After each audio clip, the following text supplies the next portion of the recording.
बंदी छोड़ सतगुरु रामपाल जी महाराज जी की जय हो।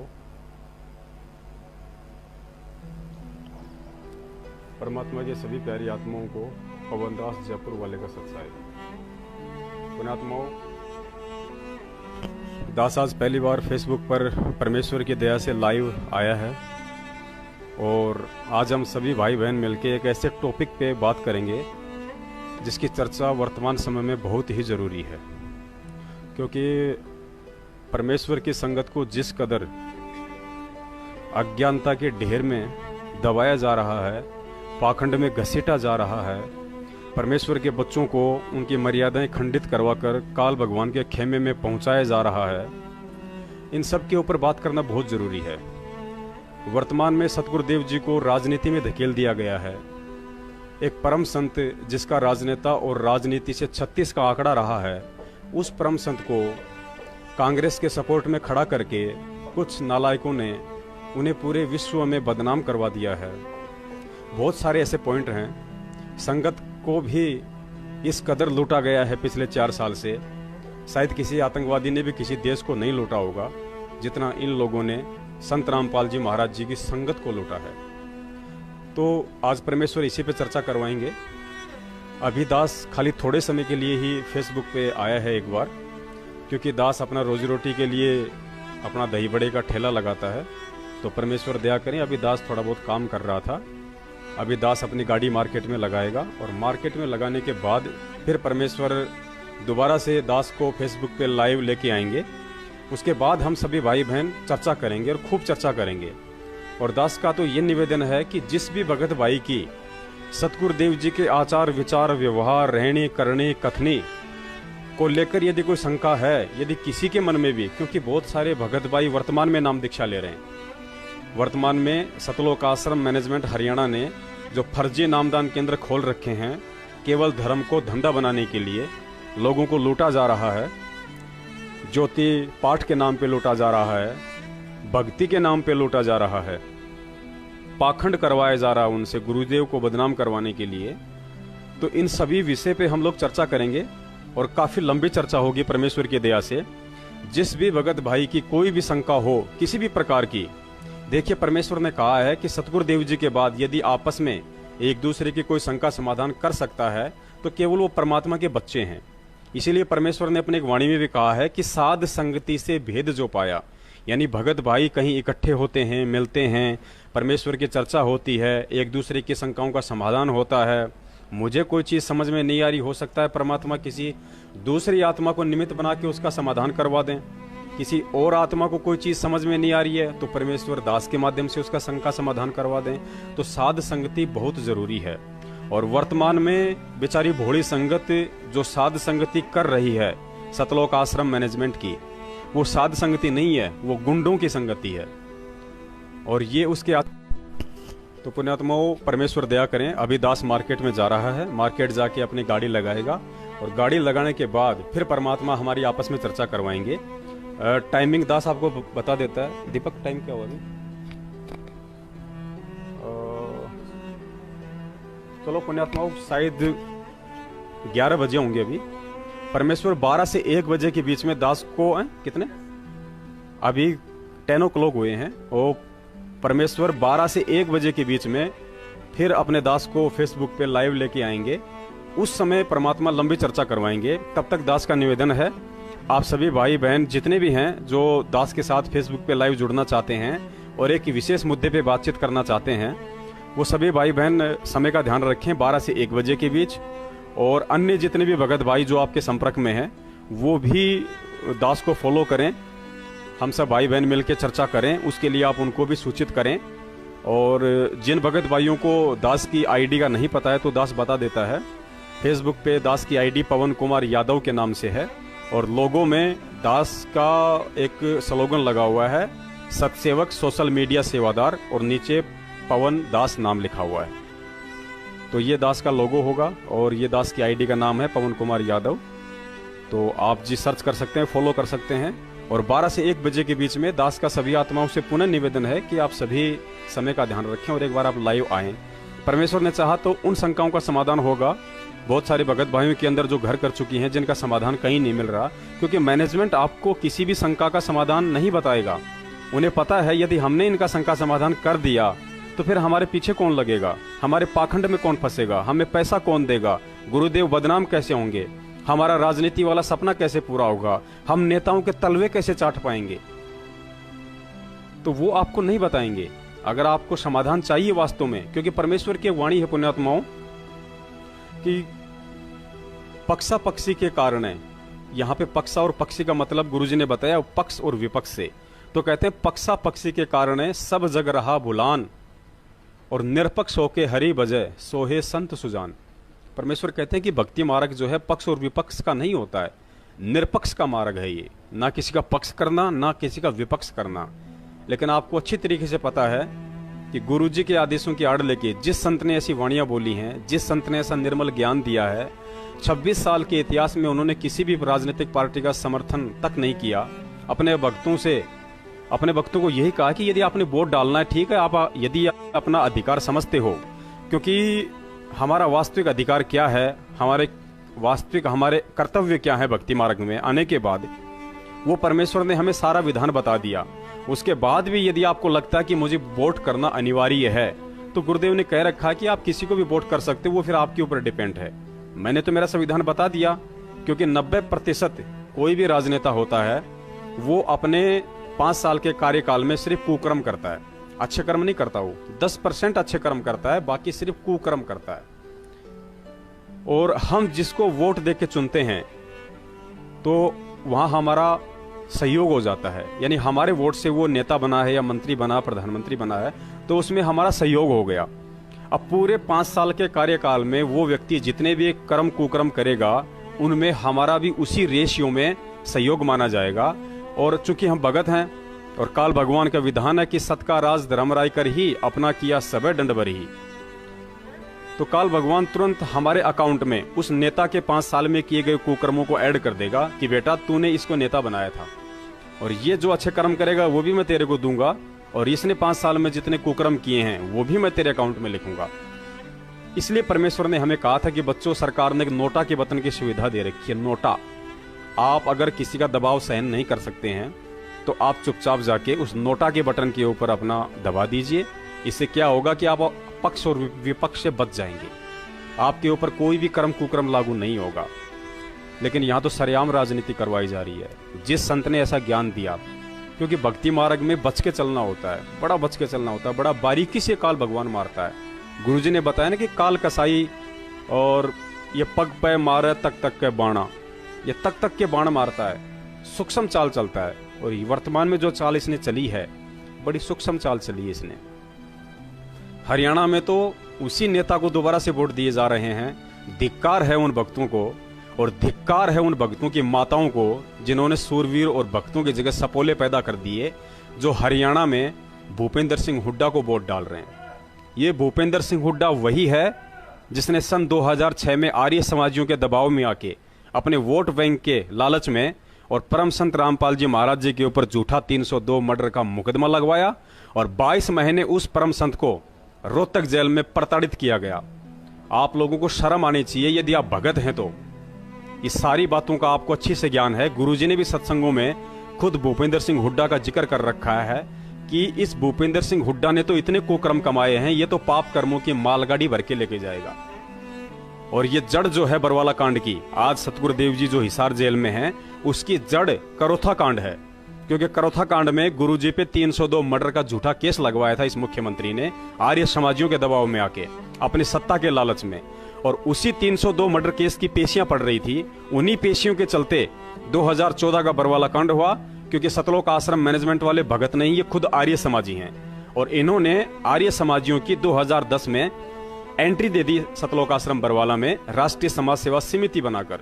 समिति के माध्यम से इसने उन आर्य समाजियों को सतलोक आश्रम बरवाला में एंट्री दे दी जो दोबारा से संत रामपाल जी महाराज जी को जेल पहुंचा सके।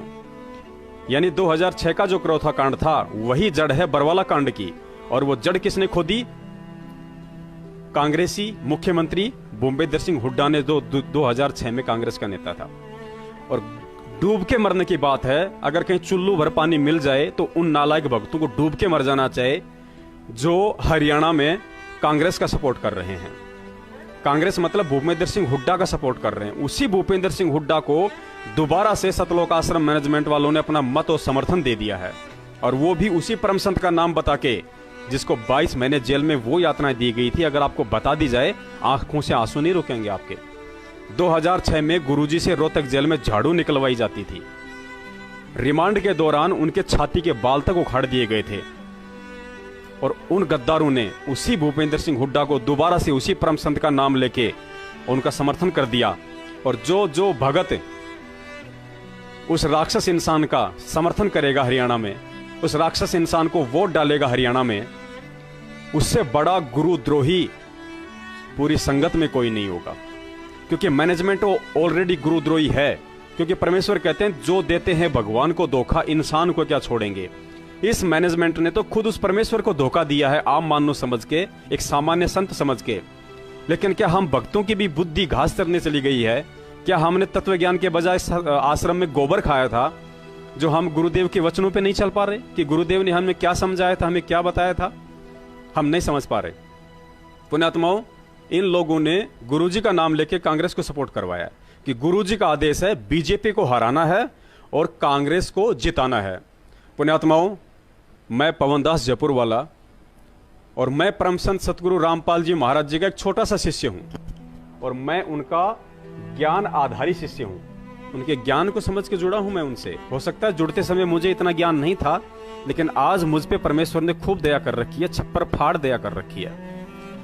मैं इस पूरी संगत के सामने अपने भाइयों को नींद से जगाने के लिए, मैं पूरी संगत के सामने ये वचन देता हूं। देखिए, मैं कोई मध्य प्रदेश का स्टेट कोऑर्डिनेटर विष्णु तेली नहीं हूं जो कोई बात कह के पलट जाऊंगा। मैं उस परम संत का बच्चा हूं जिसके मुख से कोई शब्द निकल गया तो वो पूरा होगा परमेश्वर की दया से। अभी विष्णु तेली ने 7-8 महीने पहले पूरी संगत के सामने, मीडिया के सामने वचन दिया था, सौगंध खाई थी कि अगर 6 महीने में संत रामपाल जी महाराज जेल से बाहर नहीं आए जाएंगे तो मैं विष्णु अपनी गर्दन कटवा लूंगा। पुण्यात्मा, उसके 8 महीने हो चुके हैं। भगत उसको फोन कर करके थक चुके हैं कि भाई साहब अपने वचन को याद करो। परमात्मा कहते हैं, ये तो रामचंद्र जी भी कहा करते थे कि रघुकुल रीत सदा चली आई और प्राण जाए पर वचन न जाई। ये तो बड़े गए गुजरे हैं रामचंद्र जी वालों से भी, और कहते हैं संत रामपाल जी महाराज के भगत, उस नालायक ने अभी तक तो कुछ किया नहीं है। लेकिन आज सर्व संगत के सामने परमेश्वर के चरणों की सौगंध खाकर मैं पवन दास जयपुर वाला पूरी संगत के सामने ये वचन देता हूं, अपने सतगुरुदेव जी को साक्षी मान के, उनके वचनों पे विश्वास करके, उनके आचार विचार, रहनी करनी कथनी, इन सब पे विश्वास करके, क्योंकि मैं कबीर जी का भगत हूं। और कबीर जी का भगत अगर बोलेगा तो उस बात को पूरा करेगा। और मेरे परमेश्वर साक्षात कबीर साहिब हैं। संत रामपाल जी महाराज जी मेरे लिए साक्षात कबीर साहिब हैं, और मैं उनके विधान से परिचित हूं, उन्हीं के आशीर्वाद से। और मैं आज पूरी संगत के सामने, बल्कि इस वीडियो को तो पूरा देश विदेश देख रहा है, पूरा विश्व देख रहा है, मैं उन सब के सामने ये वचन देता हूं, अगर मेरे परम पूज्य सतगुरुदेव जगत गुरु तत्वदर्शी परम संत सतगुरु रामपाल जी महाराज जी ने अगर इस सतलोक आश्रम मैनेजमेंट को या किसी को भी अगर बीजेपी को हराने के लिए और कांग्रेस को जिताने के लिए यदि उसका समर्थन और उसको मत देने के लिए आदेश दिया है, कोई भी व्यक्ति यदि इस बात को साबित कर दे, चाहे संत रामपाल जी महाराज जी का जेल से वीडियो ले आए, किसी मीडिया पर्सन को भेज दे, वो वहां से उनकी रिकॉर्डिंग कर लाए, जो भी तरीका, यदि कोई भी संत रामपाल जी महाराज जी के मुख से लाइव साक्षात, ऑडियो पे हम लोग विश्वास नहीं करते, लेटर पे हम लोग विश्वास नहीं करते, साक्षात पे हम लोग विश्वास करते हैं। यदि संत रामपाल जी महाराज जी ने साक्षात अपने मुख कमल से बोल दिया, भले चाहे आज ही आप उनका वीडियो लाके दे दीजिए मुझे हिसार जेल से, यदि संत रामपाल जी महाराज ने यह बात बोल दी कि इस पूरे मैनेजमेंट को और संगत को, बीजेपी को हराने के लिए कांग्रेस को मैंने ही वोट डालने के लिए और उनका समर्थन करने के लिए कहा था, मेरा ही आदेश है, पुण्यात्माओं, ये पवन दास जयपुर वाला उस विष्णु तेली का तो पता नहीं, उसी दिन किसी से नहीं पूछेगा और परमेश्वर के चरणों में अपनी गर्दन काट के रख देगा।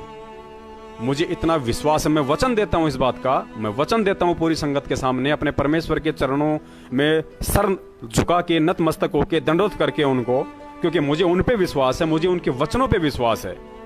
मैं वचन देता हूं, मैं अपना शीश कटवा दूंगा अगर कोई भी व्यक्ति इस लाखों की संगत में से और संत रामपाल जी महाराज जी का हिसार जेल से मुझे ये वीडियो लाके दे दे, पूरी संगत में डाल दे और गुरुजी कह दे कि ये कांग्रेस को हराने का और बीजेपी को जिताने का मेरा ही आदेश था, ये दास अपना शीश काट के रख देगा। ये वचन देता है ये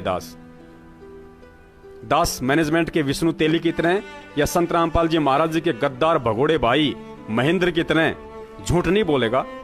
जो बोल दिया परमेश्वर ने बुलवाया है और परमेश्वर ही अपने वचन को सफल बनवाएंगे।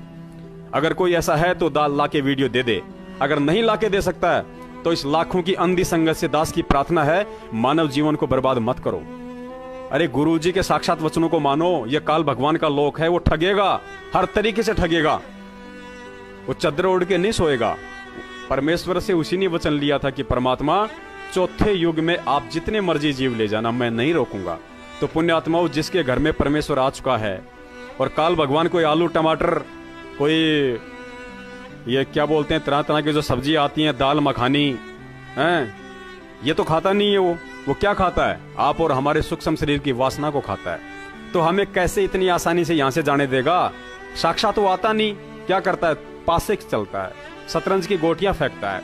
और ये शतरंज की गोटियां उसने फेंकी हैं कांग्रेस का मुद्दा बना के। मैनेजमेंट वाले तो काल एजेंट हैं, इन काल एजेंटों के माध्यम से उसने अपनी गोटियां फेंकी हैं कि इन भक्तों को भ्रमित करो, इनको मर्यादाओं से दूर करो।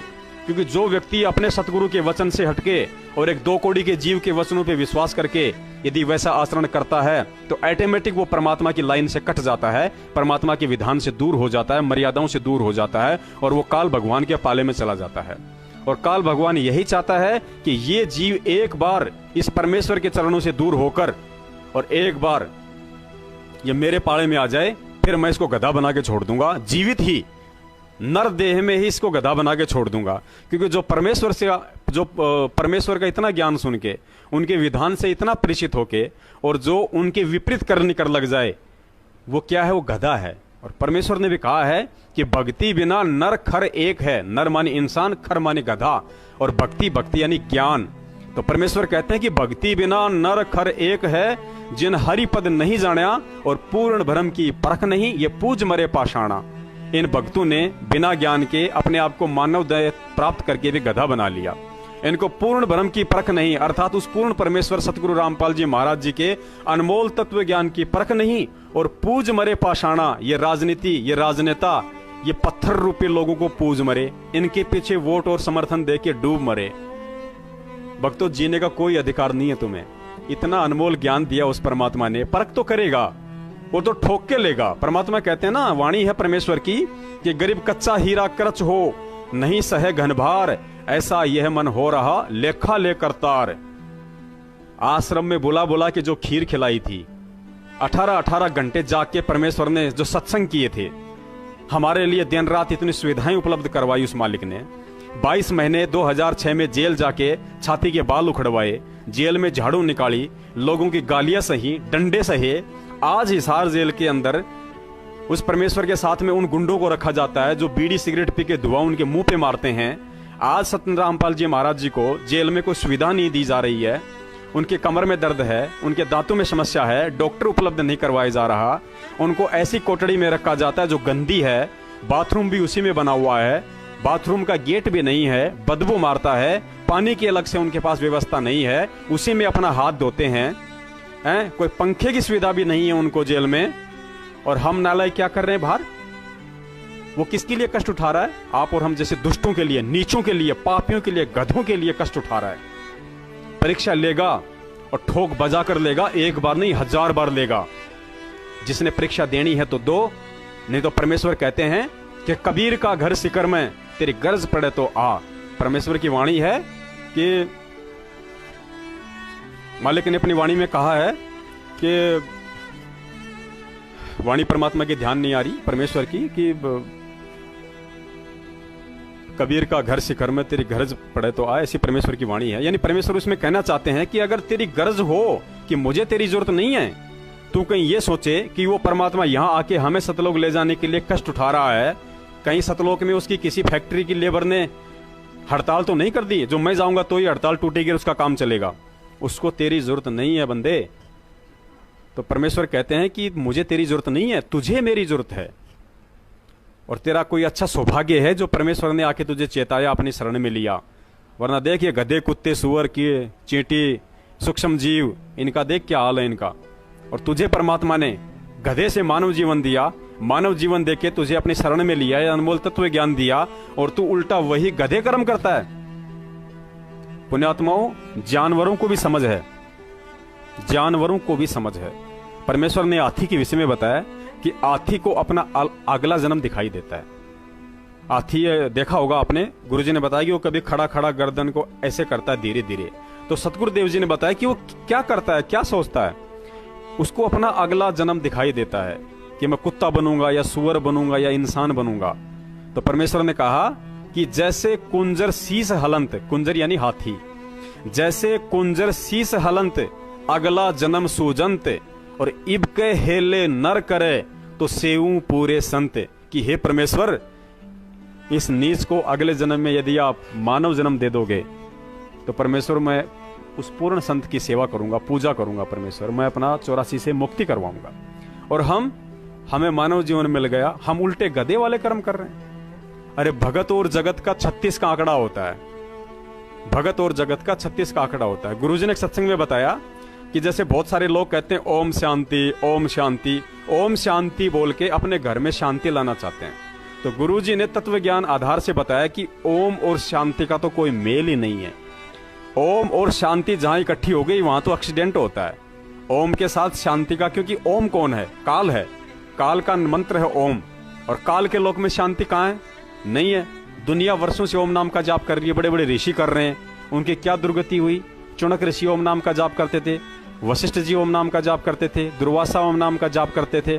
कितने ऋषि हैं, जितने भी बड़े बड़े ऋषि हुए थे उन्होंने वेदों का सार निकाल के और केवल ओम नाम को पकड़ लिया, ब्रह्म का। इससे ऊपर तो किसी की जानकारी थी नहीं, वो तो परमेश्वर ने आके देनी थी जो आज दी है। और उन ओम नाम का जाप करने वाले की क्या दुर्गति हुई आप सब लोगों को अच्छे से पता है, गुरुजी ने बता रखा है। तो ओम और शांति का तो खड़ा एक्सीडेंट बताया गुरुजी ने।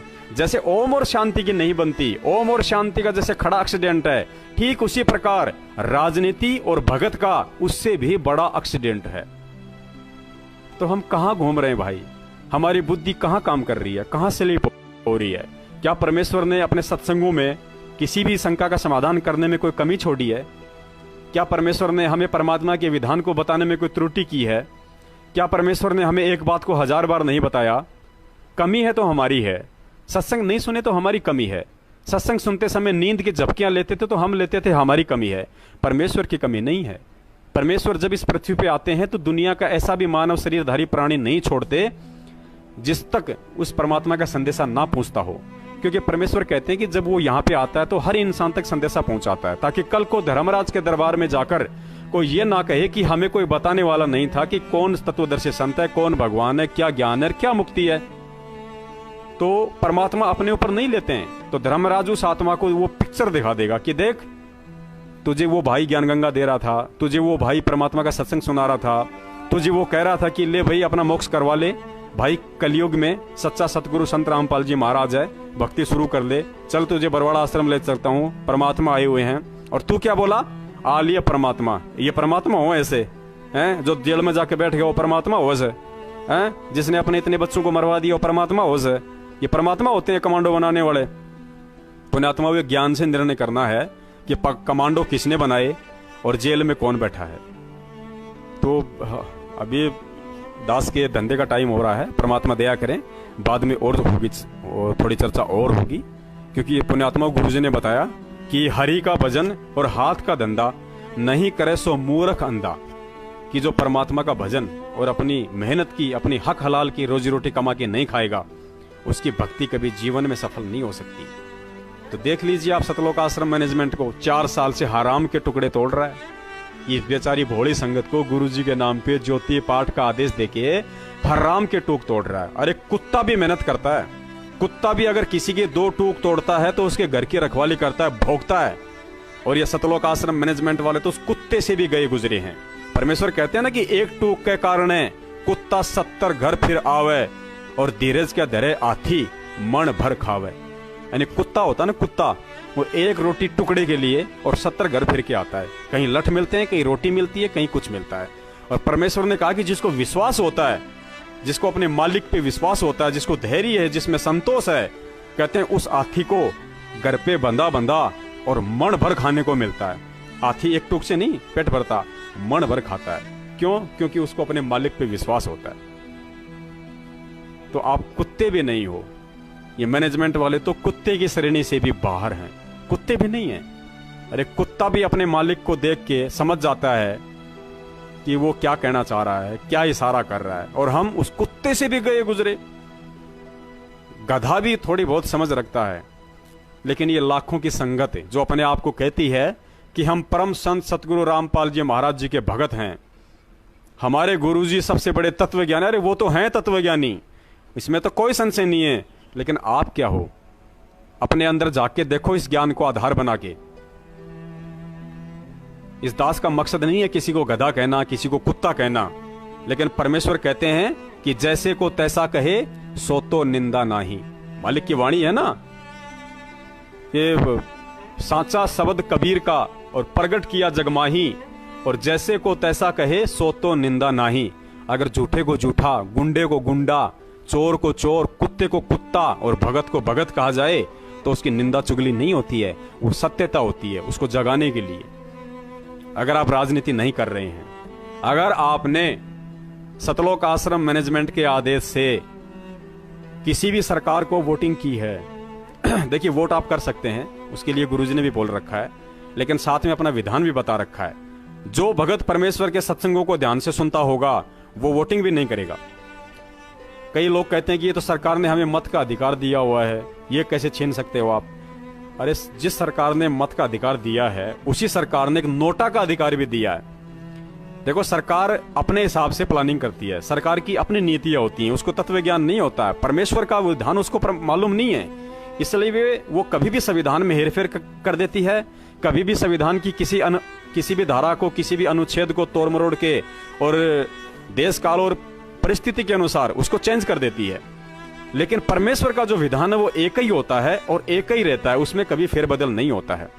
सरकार ने सबसे पहले हमें मत का अधिकार दिया कि ये हमारा अधिकार है, इसको कोई छीन नहीं सकता, और फिर उसी सरकार ने एक नोटा के बटन का अधिकार देके उस मत के अधिकार को छीन लिया। दोगली बात हो गई ना, पहले तो अधिकार दे दिया और फिर नोटा के बटन की ओर सुविधा दे दी कि आप चाहो तो किसी भी पार्टी को वोट मत करो। तो ये दोगलापन होता है। क्यों? क्योंकि इन लोगों को परमात्मा के विधान का पता नहीं है, और भक्तों को तो इतनी दुर्गति कर रखी है इस काल भगवान ने। एक दिल्ली के बहुत मशहूर बताते हैं एपी सिंह वकील, लेकिन दास उनके विचारों से परिचित है।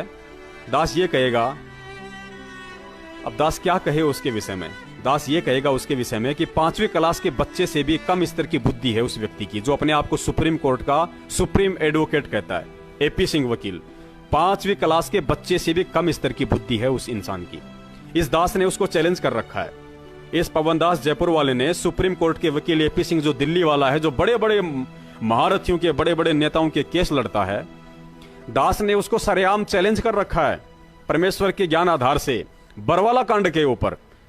यदि आप साबित कर दो कि बरवाला कांड में संत रामपाल जी महाराज जी का कोई दोष है, क्योंकि ये जो एपी सिंह वकील है ये संत रामपाल जी महाराज का वकील नहीं है, केवल दिखावे में उनका वकील है। असल में ये संत रामपाल जी महाराज जी के गद्दार भाई महेंद्र का वकील है, और ये महेंद्र और उसके राष्ट्रीय समाज सेवा समिति और उसके पदाधिकारियों का बचाव कर रहा है। क्योंकि हमारे सतगुरुदेव जी ने तो अपने वीडियो में लाइव कहा है, बरवाला कांड के बाद जब वे जेल गए तो उन्होंने लाइव बोला है कि राष्ट्रीय समाज सेवा समिति मेरी नहीं है, और जो कमांडो बनाए वो मैंने नहीं बनाए, वो समिति वालों ने बनाए हैं। मुझे तो उनके जो 5-6 भगत मरे हैं उनके मरने का भी बड़ा अफसोस है, और मुझे भी आश्रम में रोक के रखा हुआ था। तो पुण्यात्माओं, अब विचार करो कि राष्ट्रीय समाज सेवा समिति गुरुजी की नहीं है, वो सतवादी परमात्मा है, वो झूठ नहीं बोलता, उसकी हर काम के पीछे सत लगता है। सत साहेब, सतवादी परमात्मा, सच्चा सतगुरु, सतलोक, हर चीज के पीछे सत है, वो झूठ नहीं बोलता। और उसने अपने मुख कमल से बोल दिया कि राष्ट्रीय समाज सेवा समिति मेरी नहीं है, तो मतलब नहीं है। और मैनेजमेंट वाले क्या कहते हैं कि राष्ट्रीय समाज सेवा समिति संत रामपाल जी महाराज जी ने ही बनाई है। अरे गद्दारो, जब तुम्हारे गुरु ने बोल दिया कि समिति मेरी नहीं है, तो शिष्य का क्या फर्ज होता है? गुरु की हाँ में हाँ मिलाना। और गद्दारों, तुम तो उसकी विपरीत भोंक रहे हो, परमात्मा की विपरीत भोंक रहे हो कि समिति गुरुदेव की है। गुरुदेव यानी तुमने गुरुदेव को झूठा साबित कर दिया। गुरुजी कह रहे हैं समिति मेरी नहीं है, और तुम कह रहे हो कि समिति गुरुजी की है। उसी समिति ने जगह जगह फर्जी नामदान केंद्र खोल दिए देश विदेश में। उसी समिति ने भक्तों को ज्योति पाठ और दान के नाम पे लूटने का धंधा शुरू कर दिया। उसी समिति ने राजनीति शुरू कर दी। उसी समिति ने भक्तों का खून निकलवा कर उसे बेचना शुरू कर दिया। और उसी समिति के पीछे लाखों की अंधी गूंगी बहरी संगत पागल मूर्ख होके और राजनेताओं का लेटरिन खाने के लिए चली गई।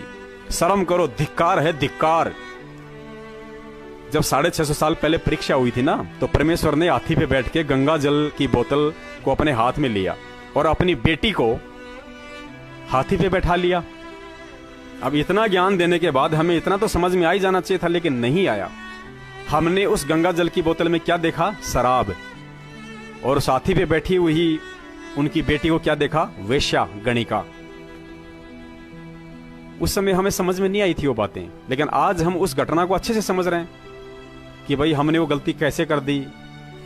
तो ऐसे ही पुण्यात्मा वर्तमान में ये परीक्षा चल रही है।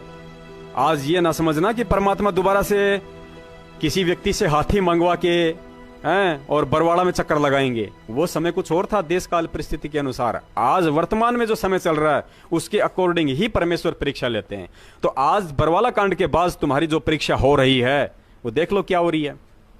इस मैनेजमेंट को आधार बनाया काल ने, और तुमसे ऐसे ऐसे कुकर्म करवा रहा है, ऐसे ऐसे कुकर्म करवा रहा है। जिसने कर दिए उसका भक्ति से तुरंत कनेक्शन आउट है, तुरंत कनेक्शन आउट है उसका भक्ति से। सर्वप्रथम इन लोगों ने जमीन के नाम पे पैसा हड़पा। इन्होंने गुरुजी के जेल जाते ही आदेश निकाला कि गुरुजी ने 60 एकड़ जमीन बरवाला आश्रम के नजदीक ली थी 35 करोड़ रुपए में। उसका 5 करोड़ रुपया गुरुजी ने वहीं दे दिया था एग्रीमेंट का समय, और बाकी 30 करोड़ रुपया उसका बाकी है। और गुरुजी का आदेश आया है कि हमें वो जमीन लेनी है, और भक्तों को बोलो कि दान करे बढ़ चढ़कर, और वो 30 करोड़ रुपया देके उस जमीन को अपने नाम करवाओ। ये आदेश बता के इन गद्दारों ने और पूरी संगत को इस कदर लूटा। ये दास भी उस समय मूर्ख था, इन लोगों के बहकाव में आया, 3-4 लाख रुपए भक्तों से इकट्ठा करके इन गद्दारों के झोले में डाला। आज दास सर पछता रहा है अपनी उस करने के ऊपर। लेकिन परमेश्वर कहते हैं कि बेटा धोखे में अगर कुछ हो जाए तो उसका दोष तुझे नहीं है। आज तेरी बुद्धि में अगर बात आ गई है, तूने उन गद्दारों का, उन गुंडों का तूने साथ छोड़ दिया, उनको दान धर्म देना बंद कर दिया, तो तेरी गलती नहीं है। परमेश्वर तेरे सारे कर्म, सारे कुकर्म माफ करेंगे, लेकिन आगे संभल के चल। तो इन गद्दारों ने उस समय इतनी लूट मचाई संगत के साथ में। पहली बात तो इन नालायकों को पैसे की जरूरत क्या थी? और पहले तो आप ये बताइए कि जब सतगुरुदेव जी जेल में चले गए तो उनको जमीन क्या चाटनी थी गुरु जी को? और परमेश्वर ने कब आदेश दिया अपने बच्चों को कि हमें जमीन लेनी है? परमेश्वर कभी भीख नहीं मांगते किसी के आगे। परमेश्वर कहते हैं मांगे सो ही बढ़वा कहिए, दर दर फिरे अज्ञानी, और जोगी जोग संपूर्ण जिसका मांग ना पीवे पानी। अगर आश्रम के लिए जमीन की भी जरूरत थी तो गुरुजी कहते हैं कि संत कभी मांगता नहीं है, परमेश्वर आगे से आगे उसकी व्यवस्था कर देते हैं। अरे 30 करोड़ तो क्या, अगर 30 अरब रुपए भी चाहिए होते सतगुरुदेव जी को, तो परमेश्वर किसी भी अपनी 2-4 ऐसी आत्माओं में प्रेरणा कर देते, अरबपति खरबपतियों में, परमेश्वर से नाम दीक्षा लेके पूरा खजाना खोल देते हैं उनके लिए। लेकिन इन लोगों ने तो भक्तों को लूटना था गुरुजी के आदेश की आड़ में। ये जमीन लेने का आइडिया गुरुजी का नहीं था, ये जमीन लेने का आइडिया भी इन गुंडों का था। संत रामपाल जी महाराज जी के गद्दार भाई महेंद्र भगोड़े सहित ये राष्ट्रीय समाज सेवा समिति का अध्यक्ष रोहतक वाला मास्टर रामकुमार ढाका, जो पहले आर्य समाजियों का अध्यक्ष था। राज कपूर जो सतलोक आश्रम बरवाड़ा में भक्तों के इंटरव्यू लिया करता था, वो डाडी वाला जो अभी जेल में है उम्र कैद में। राजेंद्र भटगांव, पुरुषोत्तम, बसंत सैनी, बलजीत लहरी, ये ऐसी ऐसी महान मूर्तियां, ये इनके आदेश हुआ करते थे भक्तों को लूटने के लिए। गुरुदेव का ऐसा कोई आदेश नहीं था। तो इन्होंने उस समय जमीन के नाम पे परमात्मा के बच्चों को लूटा, और जो जो लोग उसकी लूट में शामिल हो गए उन्होंने अपना भक्ति धन तो बर्बाद अवश्य किया, लेकिन समय आने पे जो समझ गए उन पे परमेश्वर की दया रही। उसके बाद इन लोगों ने सन 2016 में गुरुजी का नाम लेकर और राष्ट्रपति से आत्महत्या के लिए फार्म भरवाए। अरे जो परमेश्वर आत्महत्या के लिए करने जा रहे भगत को ये ज्ञान देके अपने शरण में लेके उसे जीने की एक राह दिखाता है, वो परमेश्वर अपने जेल से बाहर आने के लिए और अपने भक्तों को मरवाएगा? निकम्मो, हमारी बुद्धि कहां जा रही है? यह भी मैनेजमेंट का आदेश था, काल प्रेरणा से। काल चाहता था कि 100-200 मर जाएं यदि संत रामपाल जी महाराज के नाम पे, क्योंकि भगत तो बेचारा श्रद्धालु होता है। मैं भक्तों की कमी नहीं मानता, यहाँ पे भगत बेचारे भोले होते हैं। गुरुजी ने बताया कि ये जितने भी नकली लोग थे, संत महंत पंडित आचार्य शंकराचार्य महंत, जो नकली गुरुओं की गद्दियों पे बैठे हुए हैं, इन्होंने यही तो किया है। इन्होंने भगत समाज के भोलेपन, अज्ञानता, उनकी श्रद्धा, उनके भावों का नाजायज फायदा उठाया है, और यही आज ये सतलोक आश्रम मैनेजमेंट कर रहा है। इन्होंने परमेश्वर के बच्चों का नाजायज फायदा उठाया, आज भी उठा रहे हैं। तो काल चाहता था कि 100-200 अगर मर जाएं तो वो आरोप किसके ऊपर आएगा? वो संत रामपाल जी महाराज जी के ऊपर आएगा, और एक नया मुकदमा उनके ऊपर हत्याओं का लग जाए। जैसे बरवाड़ा आश्रम में संत रामपाल जी महाराज जी तो इसार तारीख पे जाना चाहते थे, चंडीगढ़ हाई कोर्ट में अपनी तारीख पे जाना चाहते थे। वो उन्होंने मना नहीं किया, ना अभी आज तक कभी उन्होंने किया। अगर बाधक बने हुए थे तो ये मैनेजमेंट के गुंडे बने हुए थे। उन्होंने तो बाद में भी स्वीकार किया है कोर्ट में कि साहब मैं तो बीमार जरूर था, लेकिन बीमार होने की हालत में भी मैं कोर्ट के सम्मान में अपनी पेशी पे आना चाहता था, लेकिन मुझे जबरन मैनेजमेंट वालों ने नहीं आने दिया। ये गुरुजी के बयान है कोर्ट में, और इसीलिए हम इस मैनेजमेंट पे दबाव डालते हैं कि अगर तुम सच्चे हो तो गुरुजी के बयानों की फोटोकॉपी संगत में सार्वजनिक क्यों नहीं कर रहे? अरे हमारा पिता संत रामपाल जी महाराज, उनके ऊपर मुकदमा लगा हुआ है, और हम अपने पिताजी के बयानों की कॉपी लेने के अधिकारी नहीं है। मैनेजमेंट वाले हमें अपने पिताजी के बयानों की कॉपी तक नहीं दे रहे। 4 साल हो गई, तो हमसे बड़ा मूर्ख और कौन होगा जो फिर भी अंधे होके इनके तलवे चाट रहे हैं? और इनसे बड़ा डरपोक कौन होगा? इनको अच्छे से पता है कि संगत में दी गुरुजी के बयानों को सार्वजनिक कर दिया गया तो बच्चों तुम्हारा हाल बेहाल हो जाएगा। ये संगत जो आज तुम्हें लाखों का दान दे रही है, कल को तुम्हें दौड़ा दौड़ा के मारेगी कि गद्दारो, गुरुजी ने तो उल्टा तुम्हारे खिलाफ बयान दे रखे हैं, और तुम उल्टा संगत को भ्रमित करने के लिए कभी हरियाणा के मुख्यमंत्री खट्टर पे आरोप लगाते हो, कभी हरियाणा के आईजी अनिल राव पे आरोप लगाते हो, कभी आर्य समाजियों पे लगाते हो। बताइए गुरुजी ने अपने कौन से बयान में हरियाणा की सरकार या हरियाणा के मुख्यमंत्री मोहनलाल खट्टर या आईजी अनिल राव या आर्य समाजियों को दोषी बताया है? 2014 के बरवाला कांड में यदि गुरुजी का ऐसा बयान आप हमें दिखा दो, ये दास आप जो कहोगे वो करने के लिए तैयार है। क्योंकि आपने 4 साल हो गई पुण्यात्माओं, अखबार की हर कटिंग देख ली, आपने गुरुजी के वीडियो देख लिए, आपने हर सिस्टम देख लिया। बरवाला कांड 2014 का दोषी गुरुजी ने ना ही तो आर्य समाजियों को बताया। बता दीजिए अगर गुरुजी ने किसी भी आर्य समाजी को यदि दोषी बताया हो तो अपने किसी भी न्यूज़पेपर में, वीडियो में, अखबार में, इंटरव्यू में। और अगर आर्य समाजी दोषी था तो मैनेजमेंट वालों ने आज तक किसी भी आर्य समाजी के ऊपर कोई FIR तक क्यों नहीं करवाई? बताइए। अरे पवन दास पे, रामचंद्र पे, संजय दास पे, करण दास पे, इन पे तो तुम लोग बहुत जल्दी अखबारों में पैसे देकर न्यूज निकलवा देते हो कि बरवाला कांड में पुलिस के मुखबिर बने हुए थे ये लोग, इन्हीं लोगों के कारण बरवाला कांड हुआ है, और तो फिर आर्य समाज के विषय में क्यों नहीं लिखवाया तुम लोगों ने? क्योंकि तुम झूठे हो, तुम गद्दार हो। और परमेश्वर कहते हैं कि ये तुमने थोड़ी बहुत जो भक्ति अर्जित कर रखी है ना, इसका असर थोड़े बहुत दिन होगा, क्योंकि भक्ति तो तुमने भी कर रखी है, और भक्ति कभी निष्फल नहीं जाती है।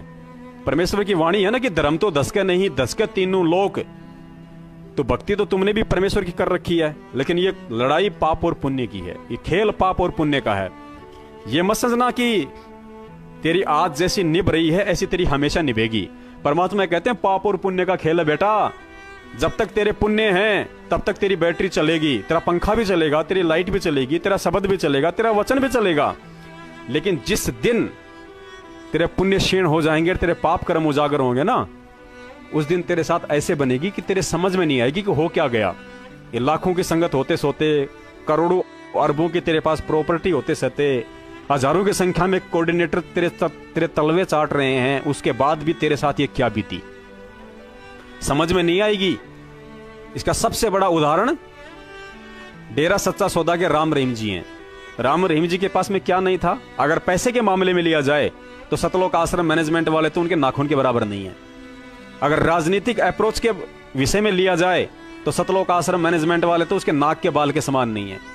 अगर भक्तों की संख्या के विषय में लिया जाए तो संत रामपाल जी महाराज जी की संगत डेरा सच्चा सौदा गुरमीत राम रहीम जी की संगत के सामने मुट्ठी भर भी नहीं है। अब झूठ बोलने को तो कोई कुछ भी बोल दे, जैसे ये मैनेजमेंट वाले गुंडे हैं, ये तो पैदाइशी झूठे हैं, ये तो पैदाइशी झूठे हैं। काल भगवान के आशीर्वाद से इनका जन्म हुआ है। ये संगत में डींग मारते हैं कि संत रामपाल जी महाराज के 3.25 करोड़ शिष्य हैं, कभी कहते हैं 1.25 करोड़ हैं, कभी कहते हैं 90 लाख हैं। जबकि वास्तविकता यह है कि संत रामपाल जी महाराज जी के शिष्य ओनली 15 लाख हैं। ओनली 15 लाख सबूत हैं हमारे पास में, डॉक्यूमेंट्री सबूत हैं। इन्हीं गद्दारों के हाथों से लिखी हुई पुस्तकें भ्रष्ट जज कुमारक, पेज नंबर 35 और 28 को पढ़ना, उसमें साफ साफ लिखा हुआ है कि वो पुस्तक सितंबर 2014 में लिखी गई थी और नवंबर में कांड हो गया था। तो 2014 सितंबर में इन गद्दारों ने खुद अपने हाथों से लिखा हुआ है कि हम संत रामपाल जी महाराज जी के 15 लाख अनुयायी, पेज नंबर 35 और 28 को ध्यान से पढ़ना। खुद इन्होंने अपने हाथों से लिखा हुआ। आज ये झूठ नहीं बोल सकते, आज ये अपने बातों से फिर नहीं सकते। और बरवाला कांड के बाद कहते हैं कि हमने 3 लाख नहीं भगत जोड़ दिए, 4 लाख जोड़ दिए। चले भाई, ये 15 + 4 19 लाख मान लो, चलो 20 लाख मानते हैं। 20 लाख से ऊपर भगत तो नहीं है ना, तो ये झूठ क्यों बोली जा रही है? और परमेश्वर ने जब हमें नाम दीक्षा दी, जब हमें प्रथम नाम दिया, तो हमें एक फार्म दिया था परमेश्वर ने। उस फार्म पे 11 नियम लिखे हुए थे पीछे, उस पे पढ़ना। परमेश्वर ने लिखा कि बच्चों, तुम्हें ना ही तो गलत काम करना है और ना ही गलत काम में साथ देना है। अब 15 लाख की जगह 3.25 करोड़ बोलना गलत काम है, झूठ है। और इस झूठ में जो सहयोग दे रहे हैं वो परमेश्वर के दोषी हैं, क्योंकि उन्होंने परमात्मा के विधान को तोड़ा है। परमेश्वर कहते हैं पहलवान चाहे कितना ही अट्टा कट्टा हो, चाहे केसरी हिंद हो, हरियाणवी हिंद हो, अगर जरा सा भी फाउल हो गया तो उसको पाले से बाहर कर दिया जाता है। खड़ा खड़ा चाहे वो कितना ही जोर लगाता रहे, पाले में नहीं आ सकता वापस वो।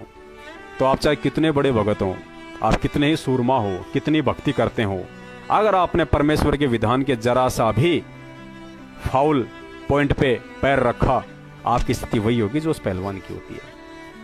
और इसका नतीजा सबके सामने है। हजारों भक्तों की मौत हो चुकी है पुण्यात्माओं, सैकड़ों के नहीं, हजारों भगत मर चुके हैं बरवाला कांड के बाद।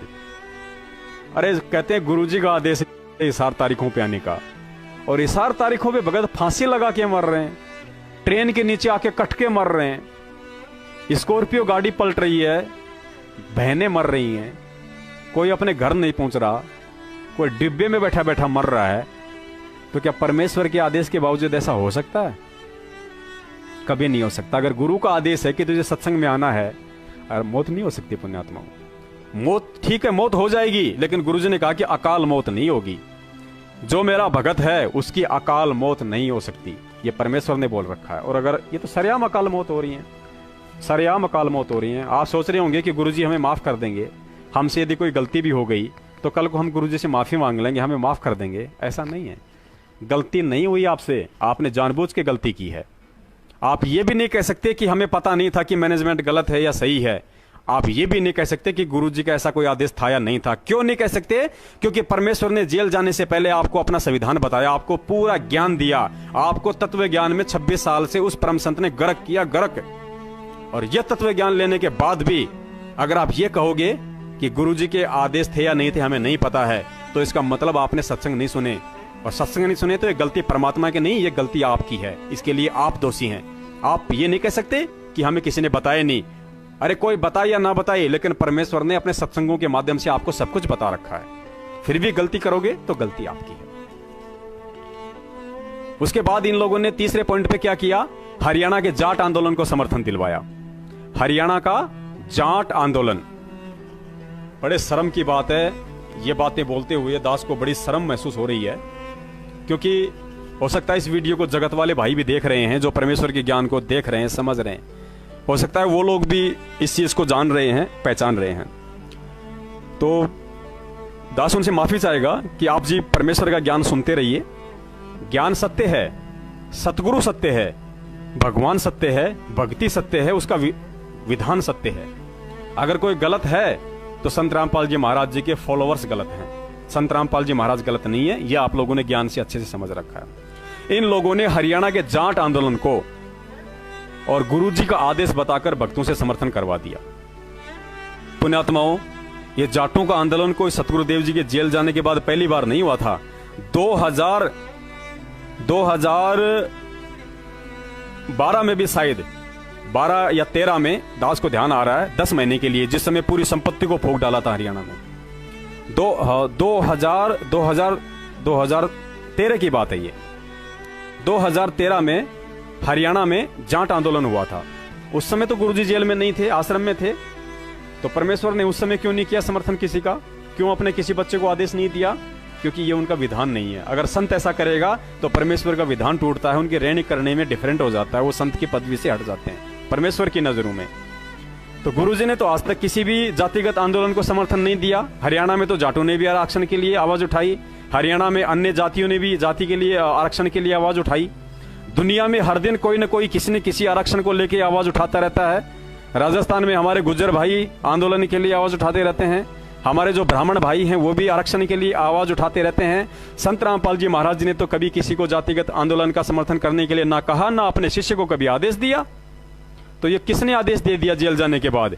क्या वो संत ये दोगली नीति अपनाएगा? जिंदगी में नहीं अपनाएगा।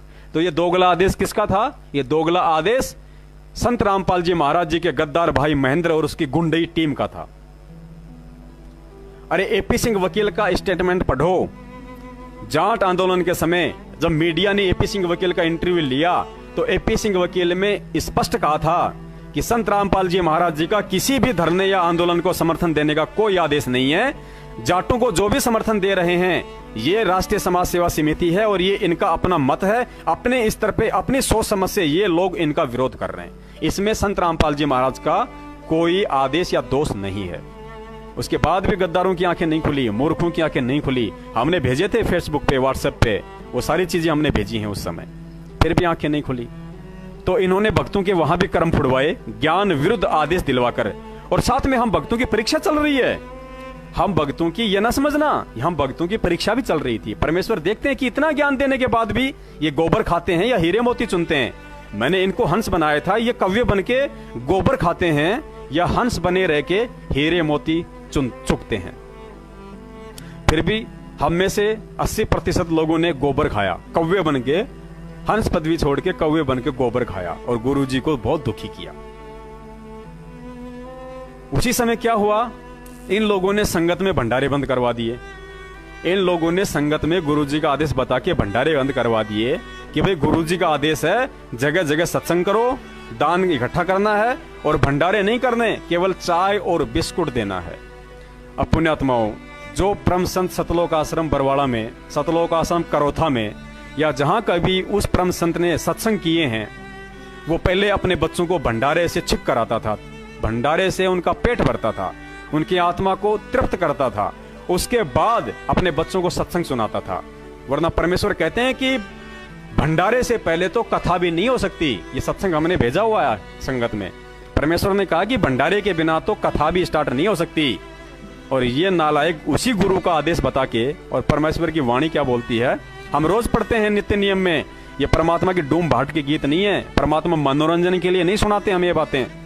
परमेश्वर अपनी वाणी में बताते हैं कि कहे कबीर पुकार के दो ही बात लख ले, एक साहिब की बंदगी और भूखों को कछु दे। हे मूर्ख प्राणी, उस परमेश्वर के विधान को समझ और उसकी दो बातों को गांठ बांध ले। पहली तो ये कि तुझे उस पूर्ण परमेश्वर की अनन्य भक्ति करनी है, विधान और मर्यादा में रह के सच्चे सदगुरु से नाम दीक्षा लेके। और दूसरा, यदि तेरे द्वार पे कोई भूखा आ जाए तो उसको खाली पेट ना जाने देना, वरना तू सबसे बड़ा पापी होगा परमात्मा का। क्योंकि हर जीव की हृदय रूपी गुफा में वो परमेश्वर निवास करता है। और भोजन परमात्मा ने इतना महत्व बताया अन्न देव का, परमेश्वर ने, बड़ा आनंद आता जब उनके मुख कमल से अन्न देव की आरती और उसका सरलार्थ हम सुनते हैं। तो इन गद्दारों ने संगत में भंडारे बंद करवा दिए। अरे ये तो जगत वाले भी समझते हैं इस बात को। तो जगत वालों ने भी दोहे बना रखे हैं कि भूखे पेट ना भजन हो गोपाला, ये पकड़ तेरी कंठी माला। कि हे गोपाल, भूखे पेट भजन नहीं हो सकते, तेरी घंटियां नहीं बज सकती, ये पकड़ तेरी घंटी और शंख। तो हम तो तत्वज्ञानी संत के ज्ञानी शिष्य हैं। परमेश्वर ने हमें सब कुछ बता रखा है, सारा रास्ता दिखा रखा है। फिर सत्संगों में भंडारे कैसे बंद करवा देगा वो परमात्मा? लेकिन फिर भी हम अंधे गधों ने परमेश्वर की बात को ना मान के, और हमने उन गुंडों की बातों को माना और हमने संगत में भंडारे बंद करवा दिए और हम भंडारे रखवाने लग गए। अरे 4 बिस्कुट और 1 चाय के गिलास में तो कुत्ते के बच्चे का पेट नहीं भर सकता। फिर ये दिन में 3-3 बार खाना खाने वाले इंसानों का पेट कैसे भरेगा भाई? कैसे सत्संग सुनेंगे? कोई 50 कोस से आ रहा है, कोई 50 किलोमीटर से आ रहा है। और अगर पड़ोसी भी आ रहा है तो उसका फर्ज बनता है कि सत्संग में भंडारा खाए, क्योंकि सत्संग का भंडारा अजब निराला होता है। परमेश्वर ने गीता जी में हमें पढ़ाया है 10वें अध्याय के 13वें श्लोक में, परमेश्वर, या फिर 13वें अध्याय का 10वां श्लोक, दो में से एक है, दास झूठ नहीं बोलेगा, दो में से एक अवश्य है, उसको देख लेना। इसलिए दास ने यहाँ पे कन्फर्म कर दिया है, क्योंकि कल को दास 10वें अध्याय का 13वां श्लोक बोल दे और आपने देखा नहीं मिला तो आपकी फिर आत्मा दुखी होगी। तो 10वें अध्याय का 13वां श्लोक या 13वां का 10वां श्लोक या तीसरे का 13वां या 13वें का तीसरा, इन तीनों में से कोई एक उठा के देख लेना। उसमें लिखा हुआ है कि पूर्ण परमेश्वर को भोग लगने के बाद जो बचा हुआ अन्न हम खाते हैं, उस बचे हुए अन्न से हमारे जन्मों जन्मों के पाप कर्म नष्ट होते हैं। तो पुण्यात्माओं, जहां पे पूर्ण परमेश्वर है कौन? लोगों ने तो श्री कृष्ण जी को पूर्ण परमेश्वर मान रखा था, उसको भोग लगा के 56 भोग लगा के अन्न खाते थे, उससे पाप क्षीण नहीं होते। गीता जी कोड वर्ड में बताई गुरुदेव ने। और पूर्ण परमेश्वर कौन है, ये सूक्ष्म वेद में लिखा हुआ है। तो सूक्ष्म वेद फिर गुरु जी ने पढ़ाया कि पूर्ण परमेश्वर बंदी छोड़ कबीर साहिब है। और कबीर साहिब का जहां भंडारा होगा और जो उनको भोग लगेगा पहले, और भोग लगने के बाद जो उनका बचा हुआ अन्न उसकी आत्माएं खाती हैं, उनकी आत्मा तृप्त होती है, युगों युगांतर के उनके पाप कर्म नष्ट होते हैं। और इन लोगों ने उसी कबीर परमेश्वर को ना तो भोग लगाते हैं, ना भोग नहीं लगाएंगे तो अन्न कहां से बचेगा, और अन्न नहीं बचेगा तो वितरित किसको करेंगे, तो पाप कर्म किसके क्षीण होंगे, उल्टे पाप के भागी बन रहे हैं। वो सत्संग नहीं, वो कुसंग हैं। वहां पे सत्य नहीं है। सत्संग का मतलब होता है जहां पे सच्चाई होती है। अब वहां पे सच्चाई तो है नहीं, वहां तो झूठ है। गुरु जी के आदेशों के विपरीत वहां पे भंडारे रुकवा दिए गए हैं, तो वो तो कुसंग है, सत्संग नहीं है। आप उल्टे पाप के भागी बन रहे हैं, भले अपने आप को आप ज्ञानी समझे। धर्मदास जी को परमात्मा ने कहा था, जब धर्मदास जी को परमात्मा 6 महीने तक नहीं मिले तो धर्मदास जी की रो रो के हालत खराब हो गई थी। फिर आमिनी देवी के अंदर परमात्मा ने प्रेरणा की, उनकी धर्मपत्नी के अंदर। और आमिनी देवी ने कहा कि भगत जी, ऐसे तो आप मर जाओगे। आप ना खाना खाते टाइम पे, ना आप सोते हो, सारा दिन आप प्रभु के चिंतन में लगे रहते हो। जो आपको मिले थे वो कौन महात्मा आपको मिला था, आपने उनकी बातें नहीं मानी और आपको ये वेदना सहन करनी पड़ रही है। तो उन्होंने कहा कि उस महाराज ने कुछ तो बताया होगा, उस संत ने, साधु ने कोई मिलने का जरिया तो बताया होगा कि भाई मैं ऐसे मिलता हूं अपने भक्तों को। ऐसी बात तो है नहीं कि संत कुछ बताते नहीं है, वो इशारों में बताते हैं। तो कोई तो इशारा संत ने अवश्य किया होगा। भगत जी आप जरा ध्यान दो अपनी बुद्धि पे। तो उधर से धर्मदास जी को परमात्मा ने प्रेरणा कर दी, क्योंकि परमात्मा ने उससे मिलना था अपनी प्यारी आत्मा से। दोनों में प्रेरणा की। तो धर्मदास जी ने कहा कि आमिनी देवी, मुझे याद आया, मुझे परमात्मा ने, उस संत ने कहा था कि धर्मदास जी, जहां कहीं भी धार्मिक भंडारे होते हैं वहां अपनी आत्माओं को आशीर्वाद देने के लिए मैं अवश्य आता हूं। तो आमिनी देवी ने कहा कि भगत जी, कमी किस चीज की है? भगवान ने कोई पैसे की कमी छोड़ नहीं रखी आपके, आप भंडारा करो। तो आप 1 दिन का भंडारा करो। तो धर्मदास ने 3 दिन का भंडारा रख दिया कि हो सकता है परमात्मा को मालूम पड़ते पड़ते देर हो जाए। वैसे तो परमेश्वर को देर नहीं होती, वो तो अंतर्यामी है। जब प्रेरणा वो कर रहा है, भंडारे की मुख से वो निकलवा रहा है, तो क्या उसको मालूम नहीं पड़ेगा? लेकिन हम जीव हैं पुण्यात्माओं, भले हम कितने बड़े हो जाएं, हमारा कितना नाम हो जगत में, हम परमेश्वर के आगे जीव हैं, 2 कौड़ी के जीव हैं। हमारी हैसियत एक कुत्ते से ज्यादा नहीं है अगर हम ज्ञान आधार से देखें तो। वैसे हम चाहे कितना बड़ा इंटेलिजेंट समझे अपने आप को, ये अलग बात है। धर्मदास जी ने 3 दिन का भंडारा रखवाया और तीसरे दिन वो परमात्मा वहां पे आया। पुण्यात्माओं, अगर भंडारा नहीं होता तो धर्मदास जी को परमात्मा कहां से मिलते? ये आप और हम मूर्खों के लिए, आज इस समय के लिए परमात्मा ने वो सत्संग किया था ताकि हमारी बुद्धि में कोई बात समाये, हम समझ सके हम किसी चीजों को। गुरुजी को पता था कि कल को काल प्रेरणा से ये सतलोक आश्रम मैनेजमेंट वाले मेरे बच्चों के 5 यज्ञ रुकवाएंगे। दान, धर्म, यज्ञ, हवन, प्रणाम, ये 5 यज्ञ वो रुकवाएंगे, इनके कर्म फोड़ेंगे काल प्रेरणा से। तो परमेश्वर ने आज के लिए, ताकि हम अपने कर्म फूटने से बच सकें, परमेश्वर ने आज के लिए हमें वो कथाएं सुनाई थी। लेकिन हम कहां समझे। मैनेजमेंट ने कहा कि सत्संगों में भंडारे बंद, तो हमने भंडारे बंद कर दिए, भक्तों को चाय बिस्किट खिलाना शुरू कर दिया। अब भगत 1 बार आएगा, 2 बार आएगा, 3 बार आएगा, कहां जाएगा? भूखा रह के सत्संग नहीं सुनेगा। या तो बेचारा रास्ते में खाना खा के आएगा, उसको पता है कि वहां तुझे कुछ मिलने वाला नहीं है, या फिर जैसे सत्संग छूटेगा तुरंत जाके पहले कहीं होटल पे जाके भंडारा करेगा।